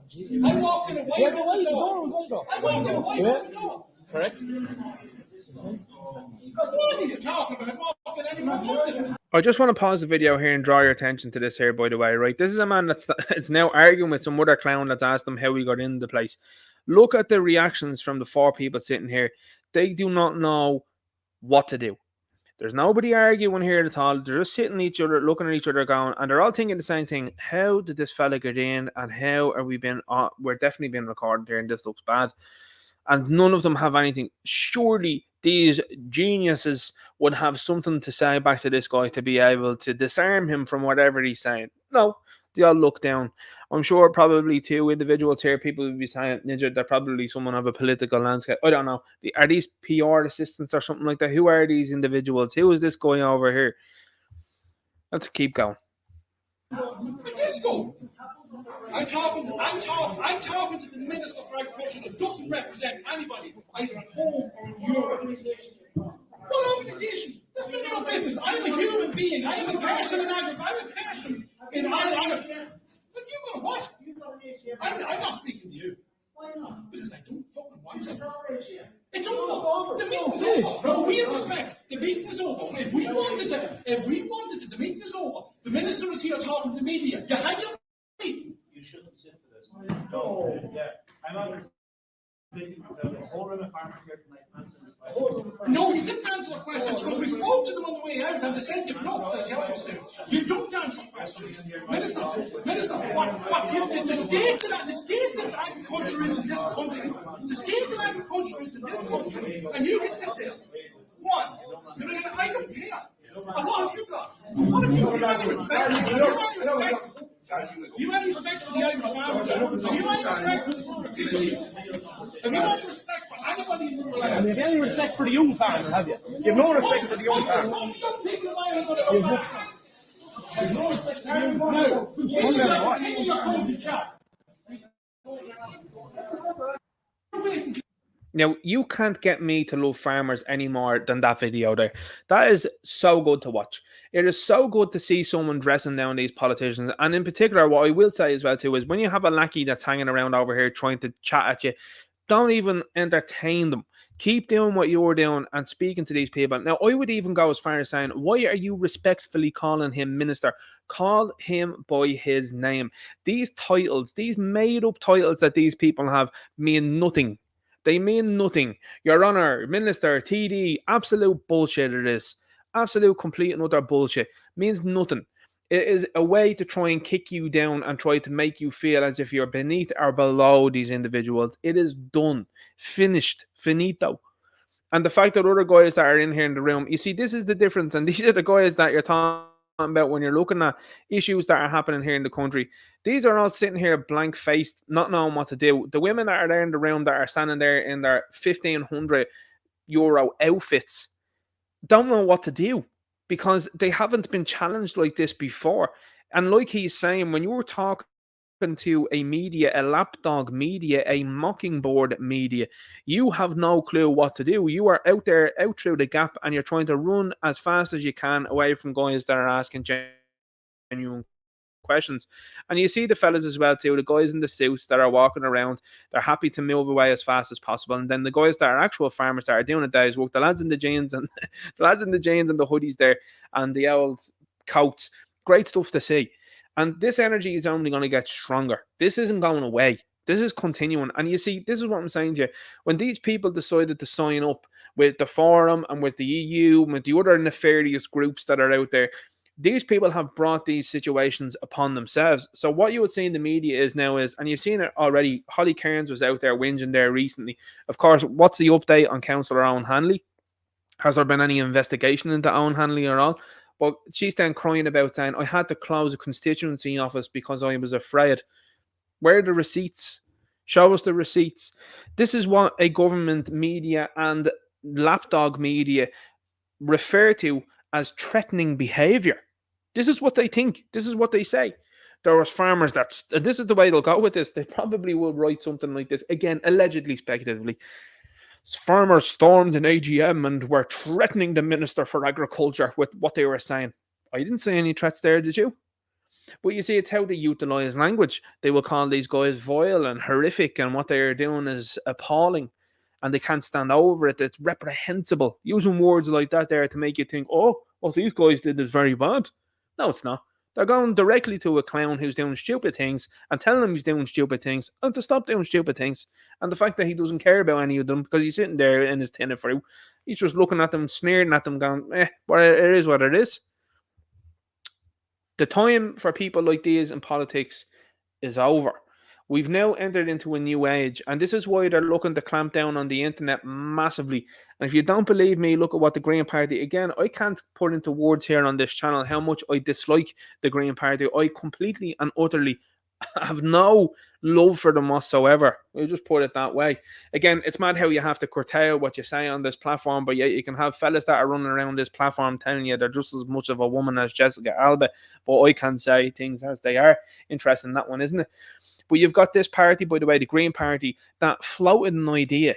And I'd put up a poll on Twitter. It was unanimously people disagreeing with the Green Party of a €15 charge on their broadband to access it. So that what they could do with that €15 a month, by the way, that they could pay RTE and help RTE out due to the fact that people aren't paying their TV licenses.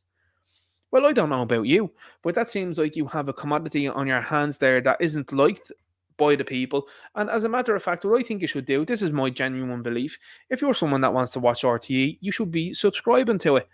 I don't think that anybody else should be subscribing to it if they don't want to. I don't want to be forced to watch Netflix. I don't want to be forced to watch Disney Plus, so I don't subscribe to them. So that's why I have no interest in wanting to keep funding RTE. These people are done, they're finished. Why should I see the likes of Ryan Tubridy getting salary like he was getting? Why should I see Joe Duffy getting the salary that he's getting?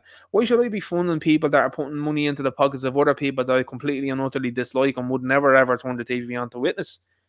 Like, it's gone as far as well too when I'm looking at the GAA and the shilly, stupid things that are going on there. And I said shilly on purpose there, by the way, because the fact that they're going out there and they're churning out political messages. You got the ladies' Gaelic football team of Dublin there. Not one of them, you wouldn't ride them into battle, let alone would you ever have a go with any of them. But these women are out there going, we stand with Palestine. Stupidity on show. I tell you what, ladies, head on out there to Palestine and see how you get on. See what way you're treated. If you believe in it so much, head on. I feel the same way as well too about Sinn Féin, another party headed by completely and utterly leftist women that are trying to dial things back now. But Mary was caught with the Agenda 2030 badge on her not too long ago. So that's done and dusted. And yet nobody there with a bollock between them in that party to challenge our leadership, even though it's going Pete Tong. You know what I'm saying? Which goes to show everything you need to know, that it's all just a big game. What we're seeing in front of us is theatre. Ugly actors is all we're being treated to. Let's keep going and have a look at what else we have here tonight. So this occurred here during the week down in Dublin City. There was another video that emerged, and one of the Gardaí was trying to place his foot in front of what looked to be a revolver. Now, what's interesting since then, they said that the guy has mental health problems and that the revolver was a toy revolver. Okay, can you get any receipts on that? Can you prove that that was a toy revolver? Do you want me to just believe these people and what they're saying?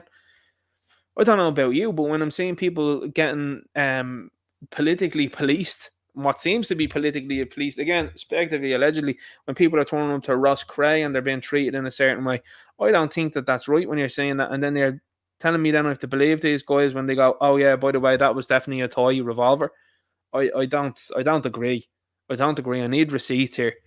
And the fact that this warranted the response that it did says everything. And something we've talked about with people now that have started to buy into the nonsense there. Oh, this person has mental health issues. They should not be in the country in the first place. This is what we're drawing back to.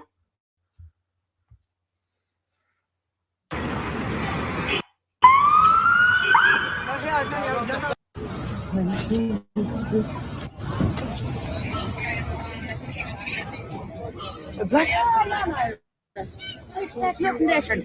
That's what happens when you bring in on red books. Homeless in the car with a baby and likes them get a house. Yeah, and they're allowed in here.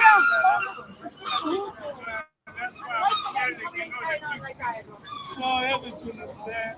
My name is Nelson. My pastor said, put me down. That's We were homeless for a whole year over so here. this everything is there. You don't feel so feel sorry on like that.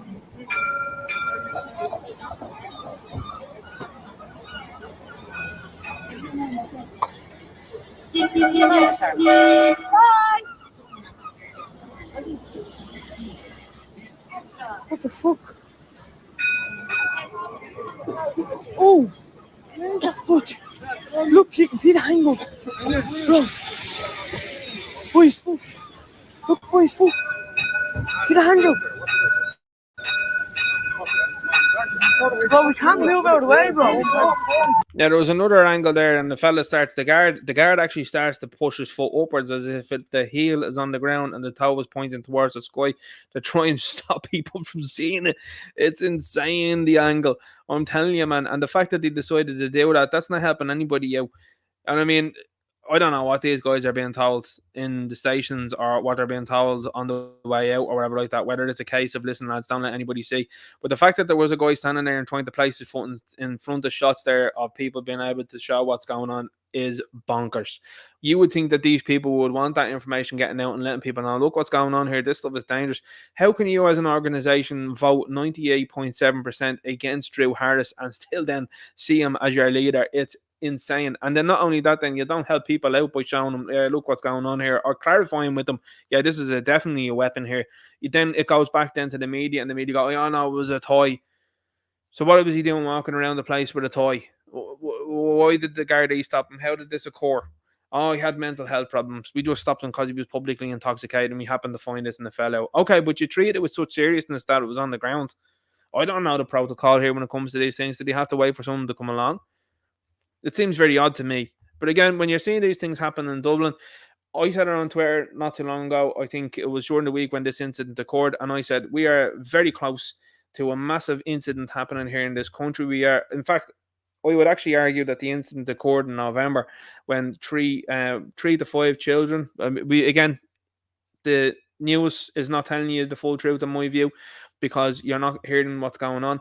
Apparently, the young girl that was out of the ICU is now has been re-entered into the ICU, which obviously is not a good thing.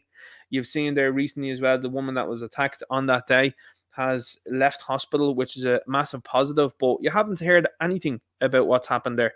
It seems like they want to sweep it under the carpet as quickly as possible. So to me, that was a major incident. That was the incident that was the straw that broke the camel's back, because I think a lot of people were upset and justifiably so at what happened that day. And I think that this and these type of incidents are just going to become more. I think they're going to become more apparent, and they're going to happen a lot more. I mean, look at the blast off video that I did there about your man with you know what there. You know, what shall we say, the Jeremy Renner Hortlocker stuff.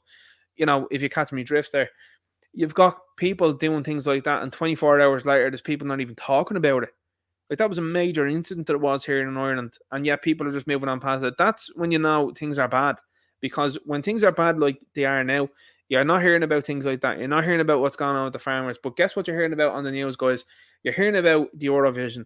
You're hearing about what's going on in the Middle East. You're hearing about the threat of the far right.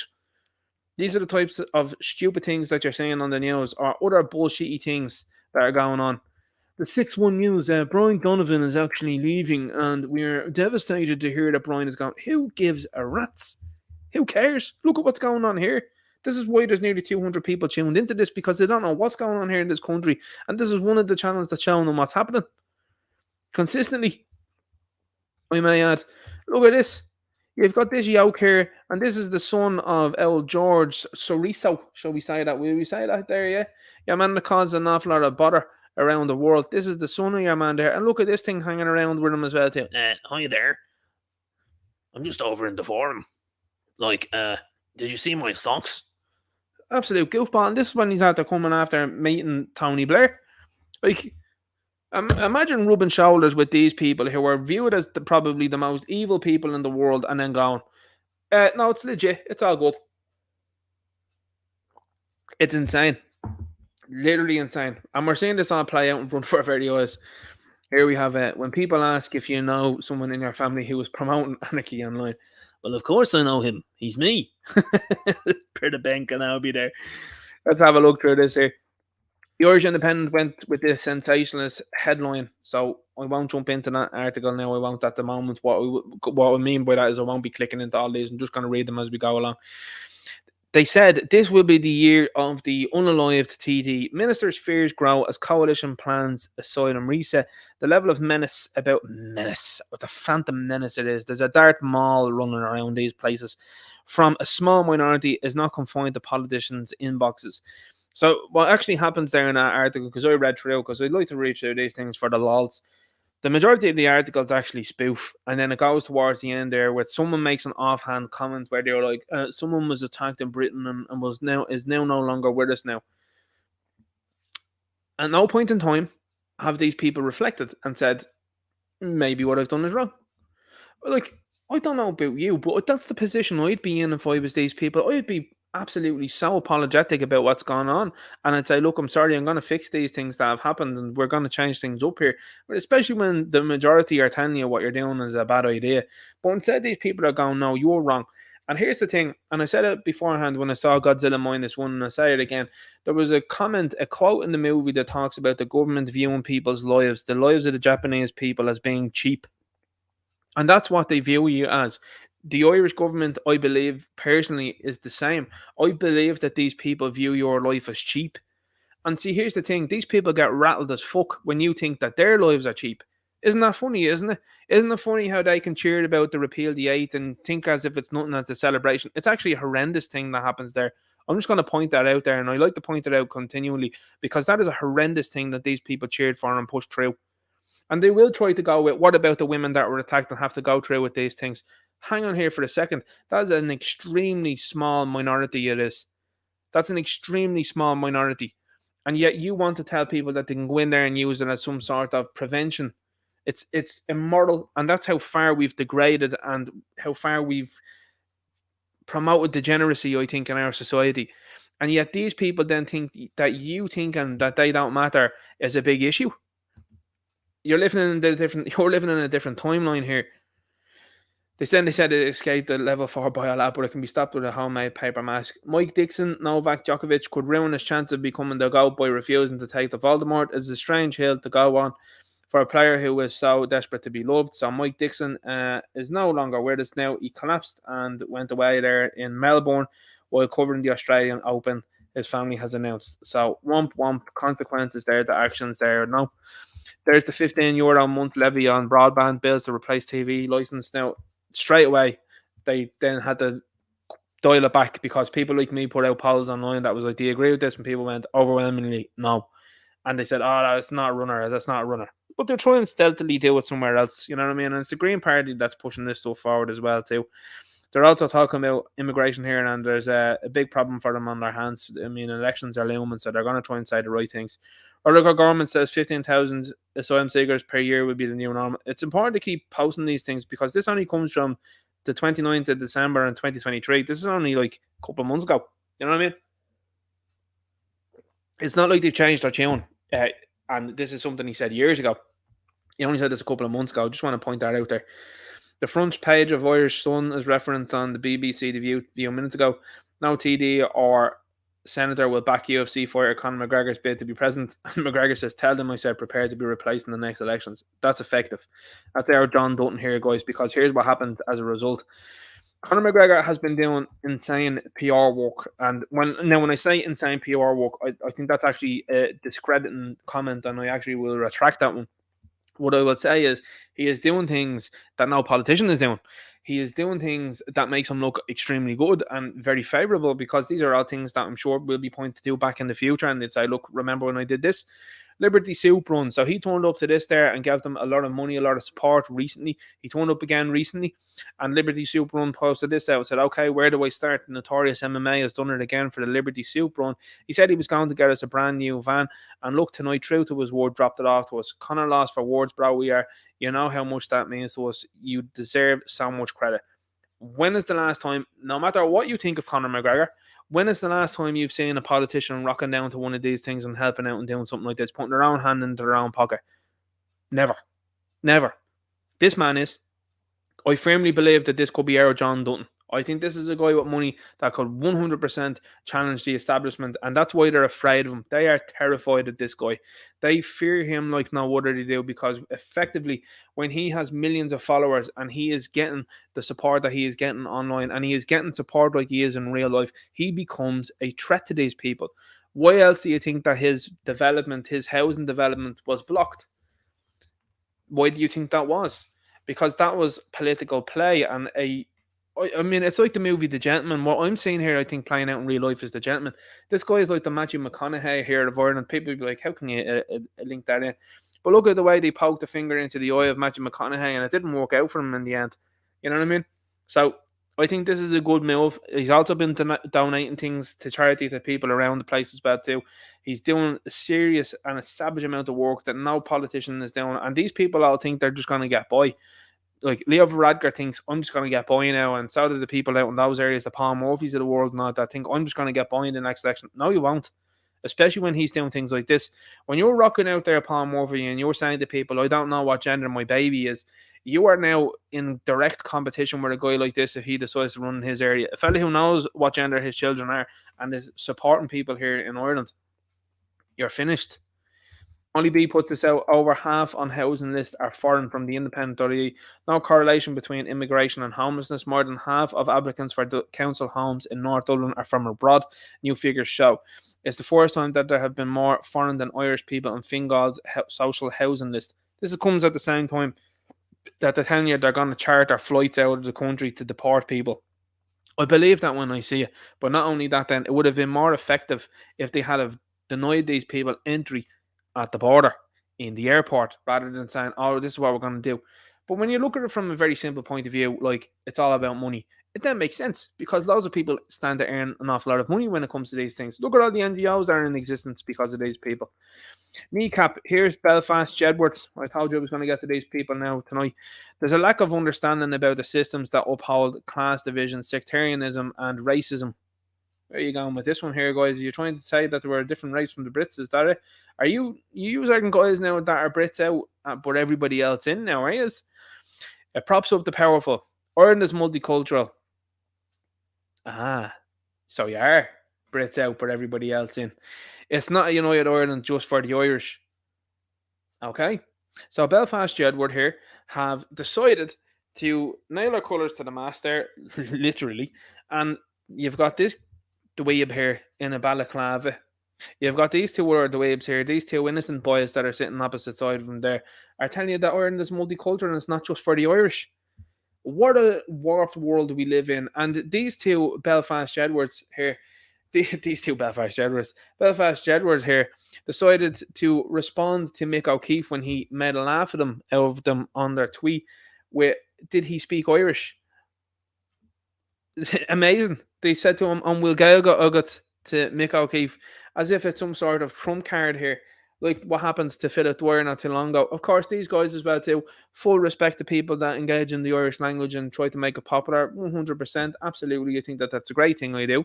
However, what I do think and what is starting to emerge here now, and you've seen it not too long ago as well too with people before profit, and they're trying to push this guy up as well too, where you had a foreign individual, allegedly speculatively, because people say, oh no, he's actually Irish because he's born in Ireland.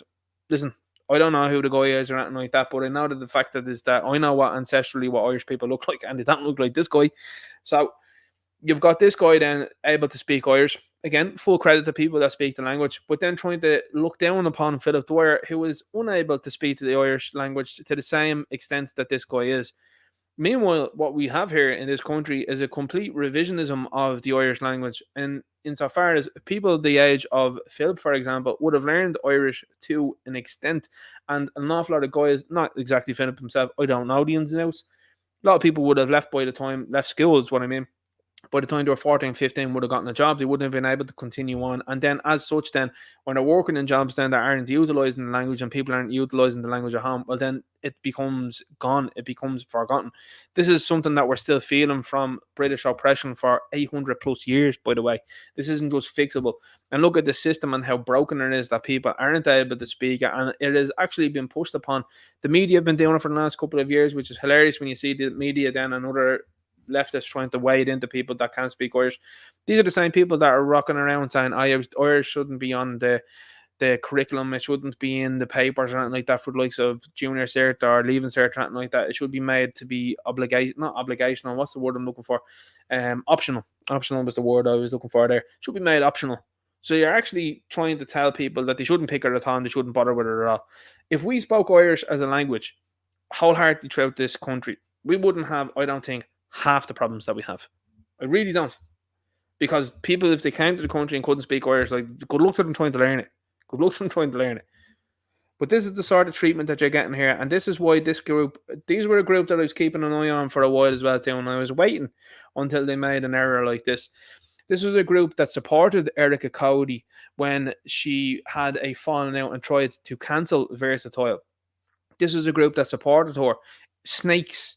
Because these were guys that, again, from what I've read into the comments on some of their channels, because they have a couple of them that are out there, from what I understand, allegedly, speculatively, but definitely on their main one, I saw someone that said that they were complete and utter snakes because what they did was they were able to be pushed up by Versatile when they did some opening acts for them, allegedly, speculatively, again, I don't know. And then as soon as they got some bit of notice, then they decided to join on the bandwagon there and tried to kick the lads when they were down, when they were going through a barrage of attacks. And full respect as well to the Versatile. They're still out there making music. They're doing well. Shout out to the lads there, Casper and Eskimo Supreme. I think that it's great that they're doing what they're doing. And yet they have defied the odds where two little goofballs like these fellas are running around going, we're after doing a language there and we're after doing an Irish language movie. And Mick O'Keefe was like, yeah, it was funded by the Brits. You couldn't make it up. You really couldn't make it up. So anyway, goofballs, anybody that's interested in them, just so you're aware, that's who they are. Tinker Smelt says, the National Women's Council want women out of the Constitution. This person is on the National Women's Council, as far as I know. I think we have something down here. I think that sort of proves that, from what I understand. Oh no, I didn't put it up here. I didn't with this one. But anyway, the National Women's Council anyway includes this guy. So there you go. You've got Bernie Linnane there. This is another individual that needs some very serious help. Of course, as well too, has the Transformer flag in the bio as well too. Trans rights are human rights. Interesting stuff there, I think there. The upcoming referendum is about women today refusing to be defined or confined. Okay. Trans women as well too. So anyway, when these people are telling you to vote yes, this is what I'm saying to you. When the machine and the regime and the apparatus is telling you to vote yes, you should be doing the complete opposite, because this person, in my humble opinion, isn't well. To be posting that sort of stuff at the age that you are, you know what I mean, you got to ask questions there.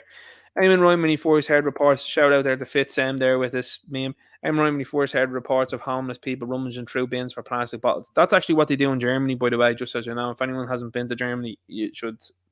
If you've ever gotten a chance there to go to one of our cities, that's what they do. Because they have a thing over there they do that's like what's just happened here in this country, where the ridiculousness of returning bottles has then given them money then as a result. And the Germans do that as well too. Now, some people might say, well, you're putting to the work, that's smart, and they're able to make a few quid. Hear what you're saying on that one there for sure. But when it comes to these people here, there's always an ulterior motive. It's never a positive thing. What you have here is African man was arrested after he was found with an imitation firearm on O'Connell Street, Dublin yesterday. This African is homeless and, of course, on social welfare benefits in Ireland. So there you go. That's allegedly the guy that was arrested. Analysis: immigration, the big issue with Sinn Féin support drops to the lowest level since last election. I just want you to take a look at the picture when they say Sinn Féin. Look at woman, woman, woman, woman. And then they wonder why people consider them weak. You know what I'm saying? Like, where's the lads? What's going on there? Seems to be replaced, lads. Please forgive my laughter. Some people believe others are going suddenly from climate change. You got Marvel Studios there that they're saying that there's going to be a director confirming that the studio will continue to embrace their representation and diversity agenda that is slowly removing the MCU. The Marvel's box office flops, the end of an era for the studio's winning formula and beginning of a new one for Hollywood's workers. So again, go woke, go broke here.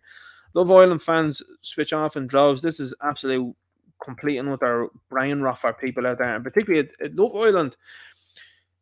I'm about to see a comment in the chat there, and I think it's a very good comment. And it's just like people wonder why Islam, for example, is making a big headway and big gains. For example, it's programs like this. I mean, brain rot, and not only that, then the disrespect that's shown to men on that show, and that's been shown to women, and other women are behaving like that. There's women that are out there that think they're the chicks on these things and talking to men as if they're dogs. Like, it's incredible, absolutely unbelievable. Do they go out and say Love Island fans switch off and drops at the issue complaints over trash show? Why now? Why not 9 years ago? Which is a fact. Remember, this was going to save your life. Remember that one. Something I've gotten into recently as well too was this stuff, and it's just like anything that you look at and anything that you eat, you're like, this stuff is junk. Anytime you see a seed oil and something, you're like, that's bad for you. It's literally all soybean oil. Look, so they're showing you some stuff here. We're cooking at home now, no seed oils. So you've got this here, you've got the Kerrygold butter there, and then beef tallow as well.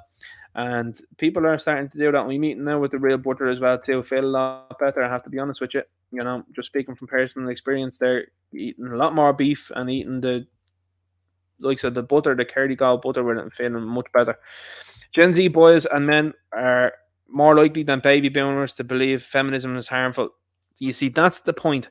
The boomers think that feminism is a good idea because they've felt some effects to it, but they haven't quite felt the full effect as to what's happened over the last number of years. They don't get it.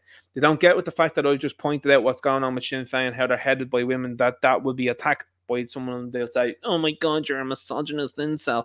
No, I'm pointing out the fact that when you go and you sit at a table with sharks there, it's been proven throughout history now that when you look at situations that occur, women are very emotional. That's a fact. And when you are sitting at a table with sharks there, they can be manipulated. And a lot of these people are being manipulated, in my humble opinion. And some of them are just downright bad guys. Again, allegedly, speculatively. But when it comes to these things, listen, I'm fully in agreement with you that we have soy beta males as well too that are running the show here. I mean, look at Leo Varadkar, look at Micheál Martin, look at Stephen Donnelly, look at Paul Murphy. Like, look at these guys. And when I say guys, I use that term very loosely. Like, they're also part of the problem, but they're part of the problem that has been pushed forward by likes of feminism, that they want those soy fellas that are in there going, tell me about how we're feeling there, Marion, and let's see what we can do about this. Loads of this schlock, this leftism, NGO schlock wouldn't exist without feminism. Like, it's all hand in hand. And these people knew exactly what they were doing years ago when they decided to turn this over. Look at how the way the likes of Middle Eastern countries, not the ones that are currently having bother at the moment, but look at the way they operate. I mean, I thought it was one, someone actually put a comment on it recently there as well. I think it was one of the Sinn Féin videos, and they made reference to at the start of the video where they were talking to lads over there in Afghanistan, and they were asked about, I think by BBC, if they would have female politicians, and the boys laughed and they were like, turn off the cameras. And the person commented and they were like, you think that that's funny? And I mean, it's hilarious because do you know what they don't have over there? None of this wokeism, none of this leftism. No nonsense. You haven't heard a dicky board about Afghanistan since. Sure you haven't. Wonder why. Wonder why. Strange, isn't it? And then they want to tell you that Andrew Tate's some sort of bad guy. Have you seen that Ice Spice when she put out a song that's called like Fart or something like that? You're telling me that Cardi B that puts out a song called WAP, have a look into that. You were telling me that she's not as destructive as Andrew Tate is incredible. It's actually incredible, because I would argue that she and others like her are far more destructive than Andrew Tate will be. Because when he's saying things that make sense, I'm going, well, I have to be honest with you. It's great to see that there's multiple people out there that believe the same. And these people in the media are frightened. Why are they frightened with a guy like this? And again, I know some people don't agree with him. And if you do, that's great. If you don't, that's okay. That's fine. That's your own personal opinion. But the media going mental about this is because they have spent millions, I would even say billions, upon psyops of you to be a little beta male that's sitting in the corner going, oh yeah, no problem, to your missus or to whatever woman it is. When you get a guy that emerges like this, that goes, don't be afraid to say no, do it as you please, you're going, oh yeah, that's great. I mean, not that you need to be told these type of things, but the media has spent so long to try and cultivate personalities that will behave like that. Your Will Smiths of the world. They want him to be your role model. Do you get me? And what happens then is when you've got a guy like this that becomes like lightning in a bottle, that totally upends that and has fellas going, yeah, I'll have a bit of that there. They have spent so much money and time on the psyop of trying to make you a beta male that it's now going the opposite way, and they're frightened because they're like, oh shit, this is going to come for us eventually, because I'm telling you now, the people that are growing up within these age brackets are going to start finding out, and they're going to go, right, we're not having this anymore, and you guys are all out, you're all finished, you're all done. And they're afraid of that. They're well aware of that's coming. The price good men pay for indifference to public affairs is to be ruled by evil men. And I fully agree with that comment there, because here's the thing. It's currently what's happening, in my humble opinion. I mean, the people you talk to from day to day that want to talk to you about sports ball on the weekend, want to talk to you about, football and stuff like that. And listen, I'll have those mundane conversations. And that's what they've become to me. They've become mundane conversations with people in everyday life. Obviously you'll have those different types of conversations with people, in my life that I do find some sort of interest in and that. But when you're speaking to someone and you know that there's nothing rattling through their brain, and you know that what you're talking about is absolute shite, it's disappointing when you do try to bring it to an important topic and go, yeah, look what's going on over there. And they're like, yeah. You're trying to break them out of the matrix, and they don't want to be broken out of it. They're looking at it going, no, I want to stay here. I want to talk about football. I want to talk about how many drinks I ingested over the weekend. I don't care about that. I want to tell you about what's going on, how you're being scammed out of money, and how I'm being scammed out of money, and how others are going to be for future generations, and how you're not going to be able to buy a house, and how people after us aren't going to be able to buy a house with the way they're going with things. Girlfriend calls you babe. Oh, black woman calls you honey. Aussie calls you mate. Englishman calls you bruv. Blue hair barista calls you toxic. Good name. I like that one, I do. I have to say. No Winnie the Pooh. Holly Cairns forced to close Bandon constituency office over security concerns. So no receipts posted or anything like that. After an online stalker began to appear at our West Cork home. Receipts to that one there, Holly? Are you going to show pictures? I think it's unusual in the day and age that we live in that when we have people with phones and cameras and stuff like that, that none of these politicians seem to post any of this. And even if they did, would you believe them? I don't know. But when you see the Mockingbird media and all the TDs and all the councillors, I was going to say something else there, but when you see all of them there going, oh yeah, this is terrible, this is an affront on democracy, I don't believe any of it. I really don't. And especially when you all come together in unison and do it, you might have to change your game plan from here on out, lads. It's become stale. Like, nobody looks at that and goes, What I look at that and I say is, question here from the night. When is Owen Hanley being investigated, or has he been investigated yet? Is there any update to that there? I don't really care about this here. I think this is complete and utter nonsense. But see, what they'll try to do as well too is they're trying to say it's not only in something that women are affected with, it's also the men. But it's grievous when it comes to the women, because they are women. Oh, so what a woman is now? I thought it was equality. I thought you were all the same. I thought those that felt like they were women are actually women too. I thought that was the case.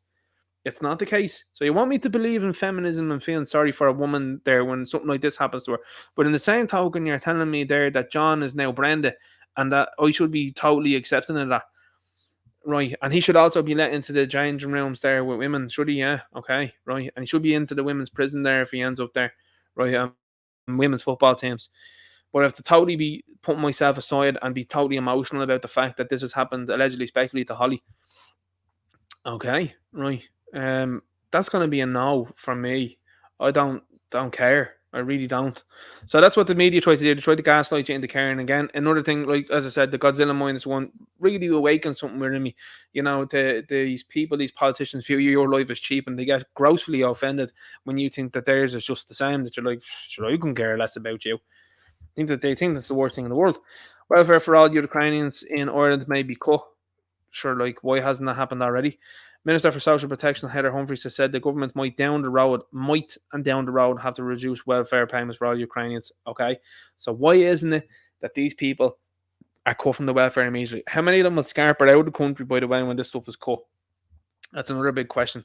Moya Dunphy, this is Johnny Vegas's ex-missus. This is a woman that was used and is now no longer with Johnny Vegas. Johnny Vegas, I mean, imagine that the chap looks like Jabba the Hutt, and this chick ended up with him. And when I say chick as well, to use that term very loosely, and is spouting all sorts of leftism nonsense. I'm actually blocked by this woman on Twitter because I asked her how many refugees, asylum seekers, and all of the above was she housing in her own house personally herself. They can never answer that question. They can't. Moya Dunphy hits out a €400,000 package for a former RTE CFO. Who is this woman related to that she keeps getting pushed? She's not related to Eamon Dunphy, is she? Like, who is this person? Why is this person constantly in the limelight and being asked her opinion on things? This person's a shithead. A known shithead. Irish farmers to show solidarity with farmers across Europe, says Irish Farmers Association. Great to see that there. IFA President Francie Corman said farmers around the country will be out in solidarity with their EU counterparts tomorrow evening and Thursday. So that's good. And I think most people need to realise that, you know, these guys are doing things with the best intentions from what I can see. Again, I don't know the inner workings of them at all. But what I've seen from them, they're making noises that I like. That's all I'm gonna say. I like what they're saying over there. They're saying things that are pretty sensible there. So with farmers saying that they want to distance themselves, you have to understand we're not at that point in time now where it's a vibe or a look or something like that to not be. You have to step away from that. Like, in my opinion, if I'm standing on the line here and I'm looking at Leo Varadkar on the opposite line, and there happens to be someone over there on my side that has done time, for example, I don't care. I couldn't care. I don't care any less because I'm going, I don't view you as bad as him. He's certainly worse in my view than you. So that's what the media are going to try and go with. Then they're going to go, oh, by the way, you shouldn't be associating with this person. Listen, I don't care what that person. Like, I saw a fella there recently. There was over Christmas. There was a guy. There was an article out and said that a fairly well-known person. Again, I don't know what sort of allegations have been made about this guy, but they wanted to paint this guy out to be some sort of career criminal. Again, I don't know. This is what the paper was alleging. I don't know the dude or nothing like that. And he was like, I think people should be sending Enoch Burke Christmas cards. That was the message the dude was sending. I was like, okay, I did. That's fair. And he's someone that's highlighting about what's going on here. All the TDs and the Dáil not saying anything about Enoch Burke, are they? You know what I'm saying? So isn't that funny how someone that's been painted out by the media as a career criminal and some sort of villain is actually saying something that's completely and utterly sensible, and yet you've got people in the Dáil that aren't mentioning anything about Enoch Burke. Hilarious that, isn't it? So again, like that, my perception of the whole thing has shifted so much. It has over the last few years. It really has. Government considers chartering flights to deport immigrants denied asylum. You have to fund it, undoubtedly, though, because these people let them in. That's an article from the Journal. So the number of Ukrainians arriving in Ireland last week. So in one respect, they're saying this, and in this then they're saying something else. Refusal of entry should be the thing that should be happening. Scheme to curb drink container waste takes effect. We didn't vote for this, as I said. Nobody I've ever met voted for the Green Party. This is the thing that sickens me. It does. As that group there, AZ gears up for courtroom showdown over that there, three-letter group. Novo's case faces separate HHS rebuke. So it's pretty interesting to see what happens here now, because these are the companies they told you were super duper legit only a couple of years ago, but doesn't seem to be the case, does it? Potential for 2,000 homes of Defence Forces called Brewer Barracks, news from the Irish Examiner's team of reporters. They're trying to spin this as a positive, but you know that that's not a positive when they say things like that. Start this yellow wind warnings for 7 counties. Oh no, guys, we're supposed to be afraid of wind nowadays. A few bins been blown over. I think I posted that twice there, which was not on purpose. The apparatus, as I said, I don't stand behind this. Ireland Eurovision hopeful Erica Cody says Israel should be removed from the Eurovision. Singer Erica Cody, currently the bookmaker's favourite to win. That's how bad things are. That this shithead, and this woman can't sing. in my opinion. Have a listen to her song, right? I would highly recommend having it for the laugh. And she tries to hit a note, and it's so bad. How this woman can go around telling people she's a singer? And again, I would say that woman, I use that term very loosely here. And this person was the bookmaker's favorite. You gotta look at these things with how you see them and just say the apparatus has moved this person around in so many different positions that I think, where is she gonna go next? What do I see? I think RT or something like that are going to hire her as either some sort of journalist or have some sort of chat show. That's the next game, I think, for this person, because they have moved her around into so many different positions and nobody likes her. They're going to have to move her somewhere else, then, that they're going to be able to be like, right, you're just stuck with her now and you have to deal with it. But they keep trying to put her forward. It's hilarious, it is. So this is the shift over the years as well too. When people are like, why are you criticising older generations? This is why, because this meme encapsulates what just went wrong over the last few years. 1960s, you've got a man and a woman, happy days there, multiple kids there. 1970s, you've got man and a woman there, number of kids there. It's starting to dwindle though. And not only that, then the man is starting to become less masculine. The 1980s there, you've got a weird time. I imagine that people run around telling you that they like to dress that way, and so, you know, they were like, they saw nothing wrong or anything like that with some of the groups that were out there. There's people here in the chat that are like, oh, yikes, that was me. 2 kids there, so it's dwindling there even further. Also, you'll notice as well too, the houses are becoming smaller and odder looking as well too. 1990s, 2 people, 1 kid, apartment. 2010s there, apartment for rent. And 2020s there, again, you'll notice there that the child has now become an animal, and people that refer to their animals as their children or weirdos, as far as I'm concerned. So you've got the dog here, and then you've got the dude here, and you've got your woman, and you've got a cat and roommate wanted. Now that has a lot of different connotations as well too, because what you're seeing recently is a spate of articles from people in the media that are talking about triples. This is a new thing. They're saying, oh, it's 3 people together. It's generally a woman that is with a beta male, and then she wants someone else in the relationship because, you know, your man's not a man. So that's what it is. So that's how things have gone over the last number of decades. That's where we're at right now. It's a sad, sad reality. Civilized men are more discourteous than savages because they know they can be impolite without having that happen. It's a Robert E. Howard, author, creator of Conan, who's no longer with us now anymore. So that's it. That's it for this evening. I did intend on doing a previous stream and I didn't get around to it. I didn't. So listen, guys, I'm setting up an interview for the following week. I think with the way the previous interview went, it went very well. So I think maybe I might do that for the next one. If people can let me know in the comments down below, that would be amazing. If you would drop me a like on the video on the way out, and if you would share and would subscribe, that would be amazing. And I would highly appreciate that people do that over the course of the next while as well, because that helps the algorithm, it helps with the channel, and it means then that this information, and not the way the government mean it, disinformation, I mean this information gets out there and people know what's happening here in our beautiful country of Ireland and how it's being taken for a complete and utter joke by these people, and we need to get people back on track. Let's keep going. And I want to say thanks very much. Have a good weekend. Enjoy yourselves there, guys. All right, I'm just going to jump through the chat there and I'm going to see how people are getting on. People are criticising earlier on, saying that the rugby was on, that I nipped off to see how that went on. I cannot stand rugby. I cannot stand rugby. Let's have a look there. People are laughing at that there. People talking about using the phone as a hotspot. It wasn't the Wi-Fi. It's actually the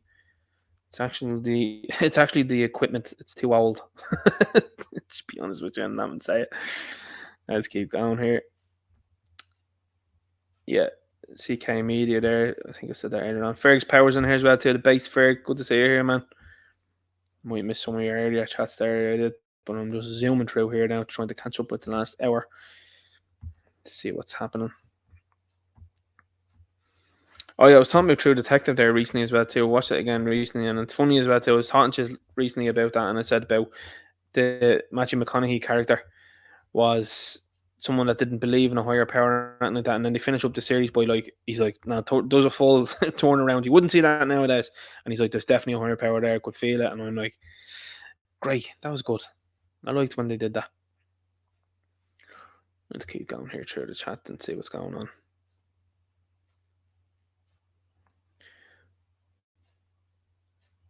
Let's see what's happening there. Esther McDonald says they want men and women to join up the armed forces. The migrants do not have to sign up. Other people said, sure, you're seeing the Boris fella getting very upset as well too. He's trying to get people to join the armed forces, and it's just like, imagine that Boris running around, and he's like, it's a great thing to do if you join the army. No, it's a silly thing to do. In fact, especially with the lunatics that you have running the place. Rashar62 says, down on Ninja, I love that they apprehended that. I'm not sure what that one's about. There's some great chat names. There's chat names that are here, right? And we actually can't say them on the stream. That's how ridiculous things are. But like I said, you can tell me that you're a bloke but actually be a woman, no issue. You know, that's not an issue here in this platform. But I can't say things there that are funny. The Point Man says, Ninja Night, how are we all doing, folks? Late to the party tonight, so we'll watch from the start. Keep on fighting the good fight, folks. And remember, we are the media now. Just make sure that you are aware that you'll probably be listening to this at that stage of the game. But it dips out for about 5 minutes. It's just that, you know.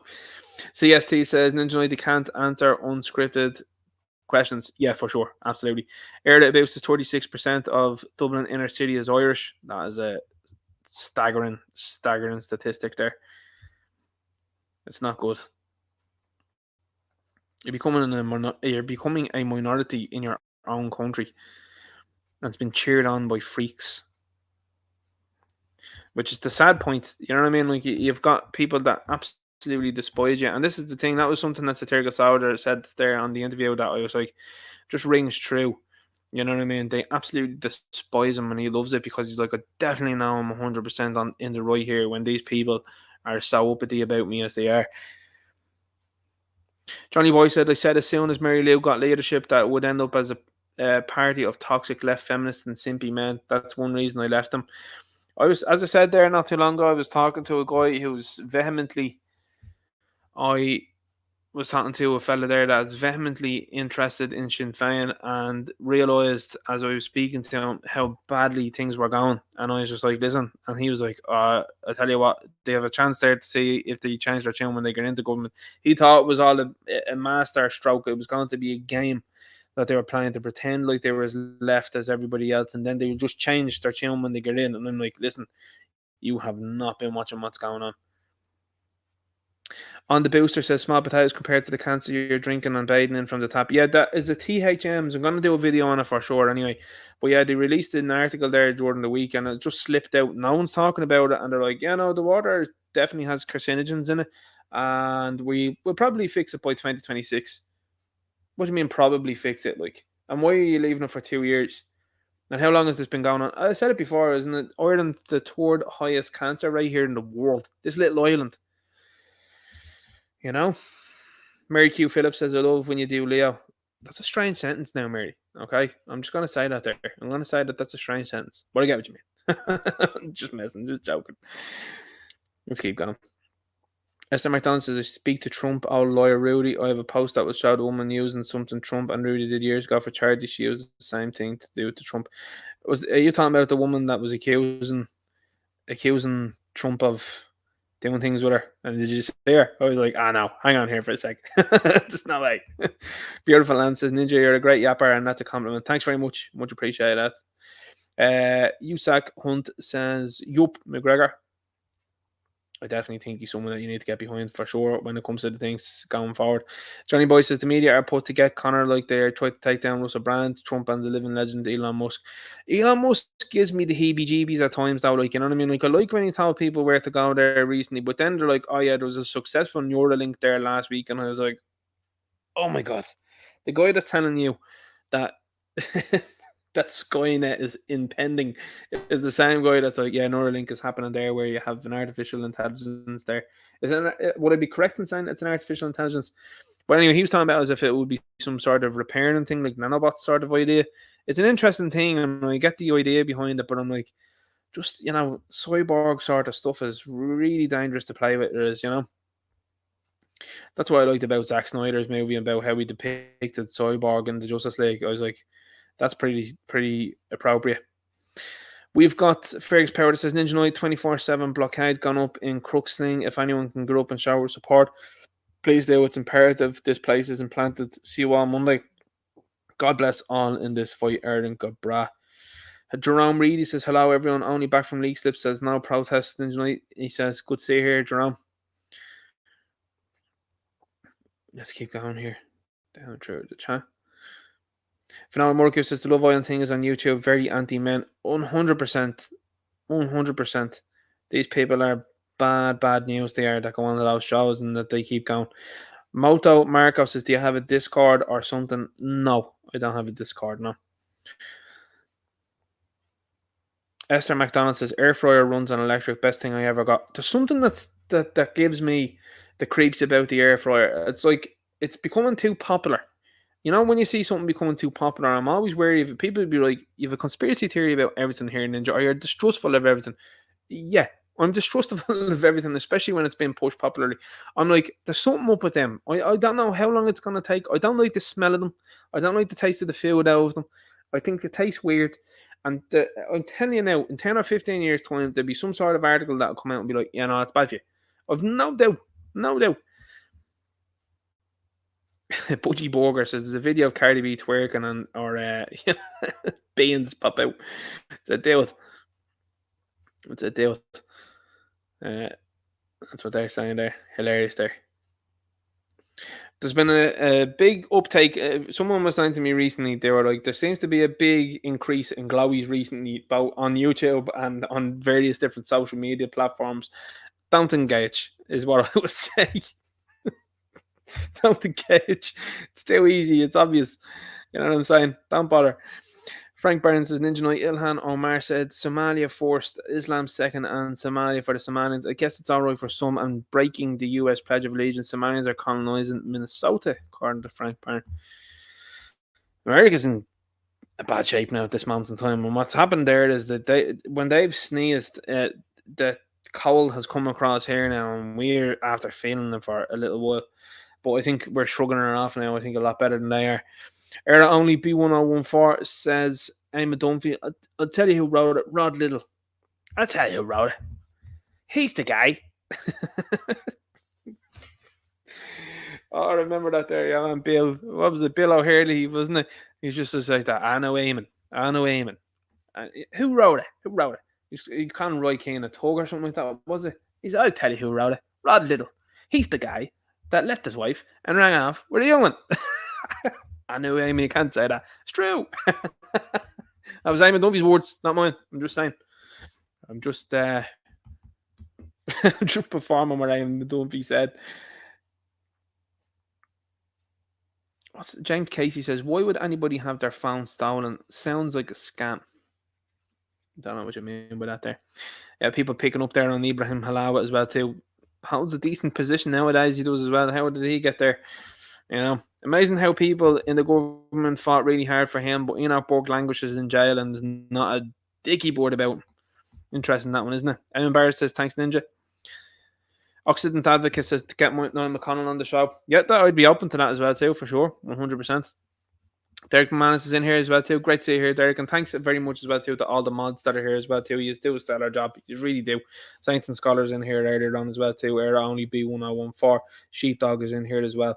You know, we got great mods in here. And anybody that I'm leaving out, I must actually put a list together of the people that are actually mods and then shout you out at the end of the show, because you do Trojan walk here, Jordan the string. You really do. Modern women like a soy boy but need a bowl to satisfy needs, says Derek McManus. Budgie Woger says, cheers, folks. Frank Barnes says, that's all right. And 09 says, great stream. Thanks very much. Karen Bourne says, we Irish Americans, thank you for the great conversation this Friday evening. Please save our homeland. Much appreciated. I just shout out to the Irish Americans, by the way, because you've had the left over the last while. There was a comment that I think was put up on Twitter only 3 or 4 days ago. And I was writing about something to do with Ireland. And an American commented underneath it and was obviously, clearly Americans, but too. They had the American flag in 1776 on it. And they were saying, yes, we send you an awful lot of energy and, great to see what you guys are doing. And then some goofball wrote underneath it and they were like, Americans should not have their nose in their business. This is foreign interference. These are the same goofies, by the way, that are telling you that an African is as Irish as you are. And I was just like, listen, the difference between you and the Americans is the Americans can say whatever the fuck they want with relation to this here, but yet you're the person that wants to import Africans, Indians, and Asians, unlimited amounts of them, by the way, and give them houses for nothing, and then say that they're as Irish as we are. So now, I'll tell you what, I would be more than happy for the Americans to join this and speak about what's going on. Fair play to them. The left are totally afraid of more and more people speaking about what's going on. That is the MO of what's going on. They engage in stifling conversation, trying to prevent it. I was actually there recently. There was a guy and he commented on things he did there. And what was the initial comment? I can't remember what the initial comment was. But this goofy anyway decided to jump in on the comment that I made and was starting to talk shit then and was starting to go, oh, you're just an anonymous troll. And I said, well, that's stupid putting up your personal information online like you have, pal. And he said, oh, why don't you tell me about yourself and all that? And I was like, oh, like, what are you going to do? Are you going to show up? Like, are you going to roll up or what's going to happen here? Like, what's your plan? Are you threatening me? Is this what you're doing here? And the guy was just like, no, tell me who you are. And the refugees are welcome. And I was like, how many refugees are welcome with you? How many live in your home? Couldn't answer the question, but wanted to know who I was. So what I did was, okay, because this guy actually then decided to put the hand out to be slapped, as they say. And because he had all of his information online, I was able to look up the guy instantaneously. And this fella had a profile on LinkedIn, and he was part of the Qatari finance sector. He also then had previous experience in financial services here in Ireland, which means that the guy was probably on a fairly decent chunk of change. So I'd seen that immediately, and I said, well, that's interesting, that is then. So I then proved the point again further because he then wanted to get abusive with me, and I said, okay. So I was able to look through his Facebook, which was open, it was wide open, and his wife's name was there. So then I commented his wife's name to him, and I said to him, does your wife know that you're behaving like this online? Is she aware of this? And of course, then he got even thicker then with that then. So I was actually proving the point on how silly it is to ask for information like he was asking for. And then what I said was, well, listen, if you were my dad and you were as feminine as you were, no wonder your son, who again, I was able to point out, is very feminine, quite like you. He got it right. That was the thing. This is the point of the thing. He got it right then. And I said, this is hilarious. And then wanted to keep going at it. And I said, listen. And then they throw out the age-old nonsense, right? He then decided to call me a bully, right? Now, bear in mind, this was a guy that came into my post, decided to talk shit, then decided to ask for my whereabouts, which in my opinion is a threat, okay? If that's the game that the politicians want to play, that's a game that we'll play. So you want to say that so when I tell you, hey, look what I can see here online here, because listen, you don't understand the game here. You got upset then. And I said, well, I tell you what, you're after telling me now that you don't live in Qatar, but it's funny because your wife is actually part of the Qatari choir over there, apparently. That's strange. But isn't it also strange that you're calling me a bully yet? Your wife is the one there that's flying the likes of the Ukrainian flag. So tell me this, how is it that you live in Qatar and you're able then to support a guy like Zelensky who is, supporting who, and a certain supremacy, we should say, allegedly, respectively? Well, your man blocked me really quick then, especially when I asked hard questions. And this is the thing. Any of these goofballs, they don't last long, they don't, when they come in and they say stupid things. Because what happens is that when you use logic and again, a lot of people as well too, this is the way to combat the left, by the way. When they try to pressure you and ask you questions like that are stupid questions like that, you hit them with all of the things that they support. This guy is a dude that's living in Qatar, that's a Muslim country, yet he's turning around then and his wife is going to be someone there that's going to be hugely interested in what your man there in Ukraine is doing. I don't know what your man in Ukraine supports, but it certainly is the complete opposite of what the Qataris do. You know what I'm saying? So anyway, I thought it was funny. And then they all like to throw out the word bully, as if that's going to be this is the next big word for the left, by the way. It's you're a bully. I mean, you've got some fucking stones, my friend, to be turning around saying to people that they're bullies. You've only been harassing people for years. You've only been antagonizing and attempting to intimidate people for years on end. And you've got some set of stones. It's like the Polly Walnuts thing like that. You've got a set of stones, my friend. It's a bad Polly Walnuts impression. But anyway, you've got these people out here that are going, hey, it's not fair for you to say these things, and you're a bully because you're saying things that I don't like. I keep saying it. These are the same people that wouldn't be picked on the five-a-side, and they're the same dweebs that would have said smarmy and fucking smug things years ago.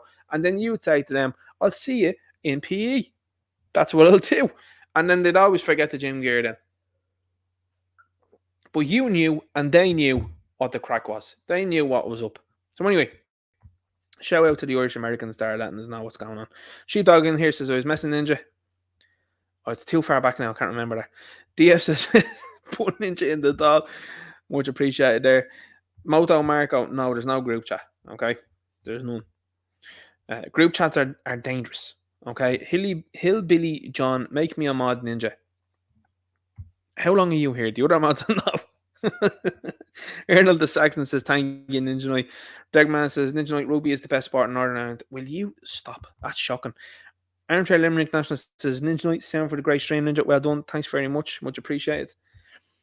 Lady of Era, big protest Monday, 2 p.m. GOR, Garden of Remembrance. Okay, let's keep going here. We'll just make sure we finish up. People in the chat. People in the chat. The chat's hilarious here. People are like, there's no group chat. Like, what are you talking about? Discord. No Discord either, no.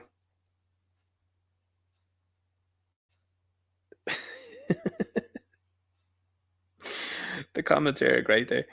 Do Leo, allegedly, respectively, we need that on the t-shirt, says David Manis. Fergus Power says, Ninja Knight, good night and God bless you all. If you can show support at St. Bridget's Crooksling, please do it 24/7 now. Great show, brother. Going from strength to strength. See you all, Mon, Aaron, Gabra. Or we'll have to have Fairgon as well too soon. Absolute legend. Let's keep moving through the chat there and we'll just wrap up there. Yeah, a lot of people feeling the same as well too. About the air fryer. Some people saying, no, it's cool. Lard is for frying with butter. It's not. I'm telling you, cooking a steak with butter, Kerrygold with butter, it's really good. Just saying. Fergus Power says, Ninja Knight, I'm with my beautiful wife 20 years today. I would gladly give my last breath for her and my precious children. God bless everyone in this fight. Aaron Gabra. Absolute legend. You just gotta love that. You know what I mean? You genuinely gotta love that. You gotta love the energy. It's all changing and coming to life. People are saying in the chat as well too. Great to see. Someone's talking about Glenn Hansard in the chat. Don't know about that.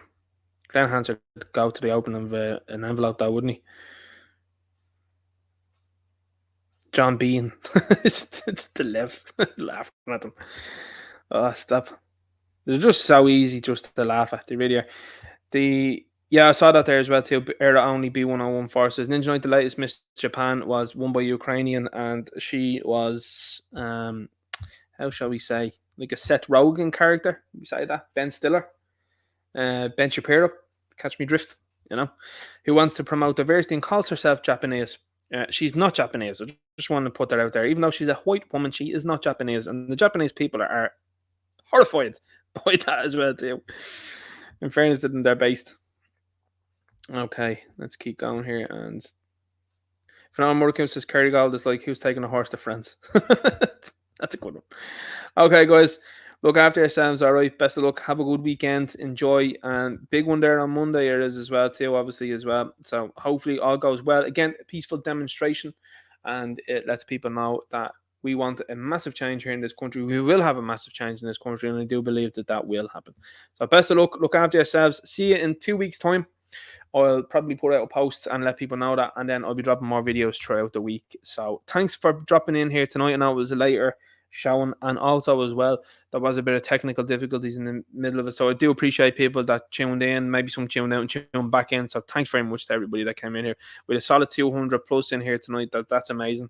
So I really appreciate that. I'll talk to you later, all right? Good luck.